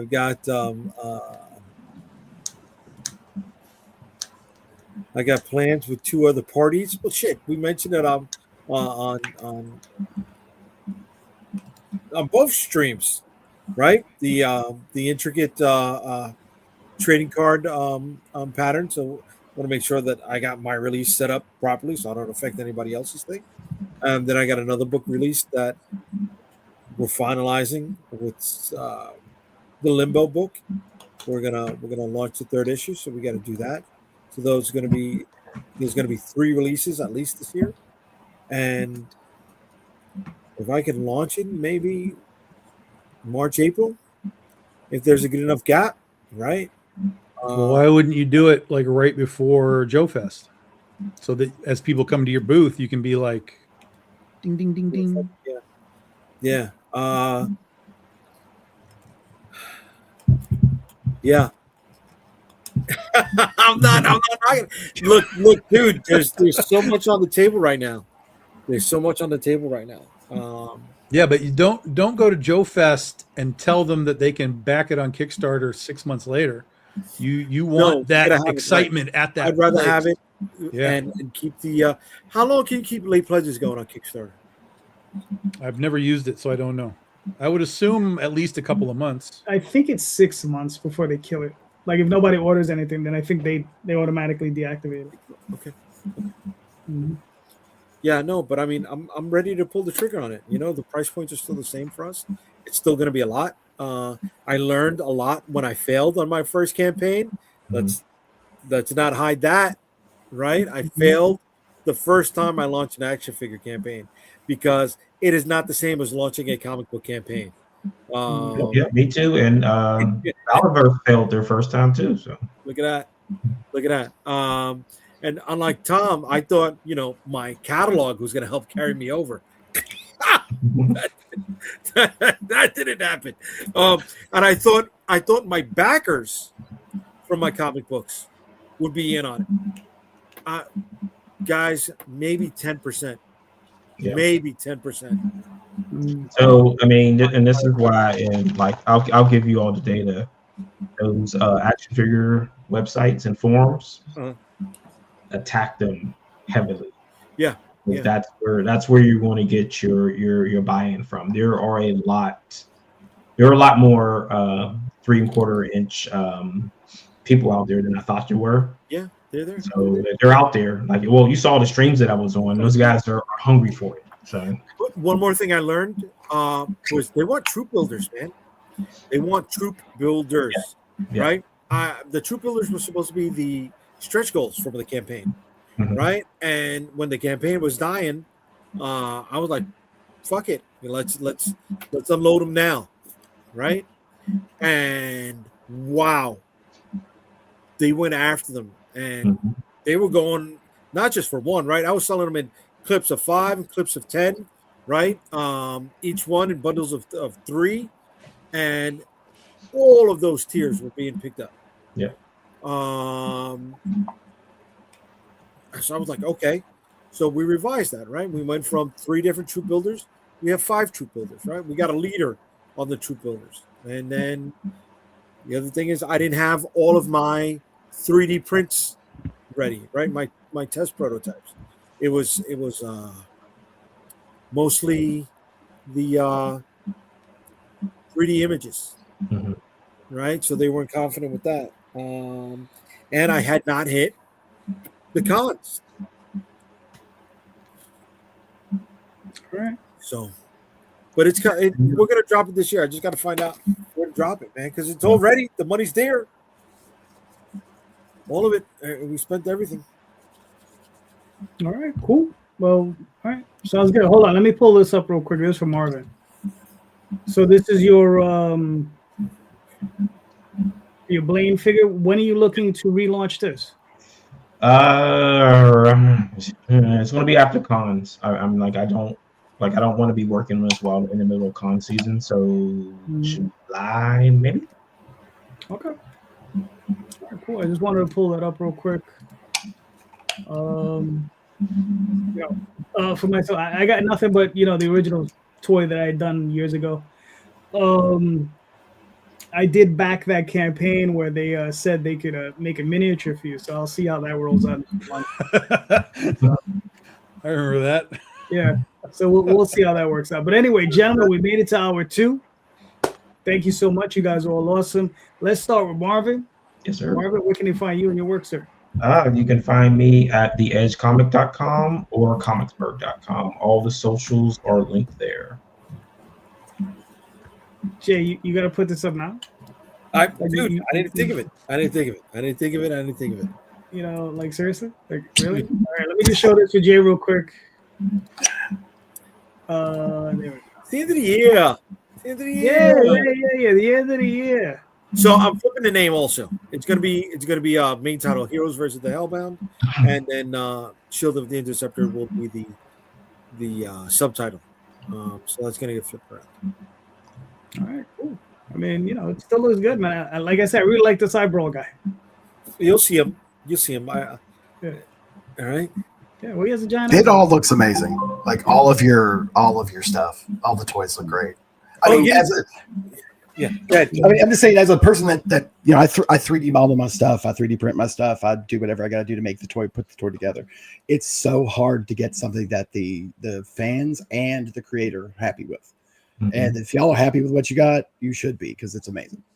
Dude, I love how people are knocking it. Right? They're like, oh, but it's all the same body type with a different head and a repaint. Yeah. Have they heard of Hasbro? What is it? Have they heard of Hasbro? Man. You can go through the Hasbro stuff, right? I mean, come on, man. Come on. Well, these are the same people that are buying Wolverine for the 15th time. Bro, he is a lighter shade of orange on this fucking one. body every time, just a repaint, right? And but you're not knocking them. You're not knocking them, right? You're knocking the guy who put his money where his mouth is, fucking, and put something together. All right. We will leave it at that. Damien, where can they find you and your work, sir? Right now, I'm going to build out my website out of Radio Free Omniverse. So if you want great entertainment and something to listen to while you're drawing, writing, having fun, Radio Free Omniverse. Cool.com. Tom? BigDogInc.com. You can get your books. Next year is The Legend of Oz, The Wicked West, 15-year anniversary. So we'll be launching the next volume of this January 24th, and then doing Oz stuff all through the year. Nice. Mr. Rosario? UnstoppableComics.com. You can find all of my social media links on the website. And then Friday nights, this Friday, we're coming back. New year, new show. Well, not new show. New year, same show. Friday the 2nd, Comic Book Streamland. And then if I'm invited back next Sunday, Indie Comics Explained. You know you are always invited. So, Oh, you know. oh, mama. Oh. Yeah. I'm sorry. My favorite movie, Running Scared. I love that movie. All right. So for myself, Facebook, Instagram, all those different places. Next Sunday night, we'll be back with Mr. Rosario. Probably Tom. You know, if Tom wants to make It's the only way you get drama on this show. If you want drama, there you go. you got to have me on the show. That's true. That's true. Unless I'm mad at Jay, then we develop. Well, then you're okay. Exactly. So please, everybody, check out the show notes. They're there. In those notes are links. All of these creators to all of their websites. Click on those links. Buy these books. They all make fantastic books. They all make fantastic toys. So go check those out as well. And please, everyone, remember, read more indie comics, especially ours. Have a good night, everyone. Thank you. Night, everybody.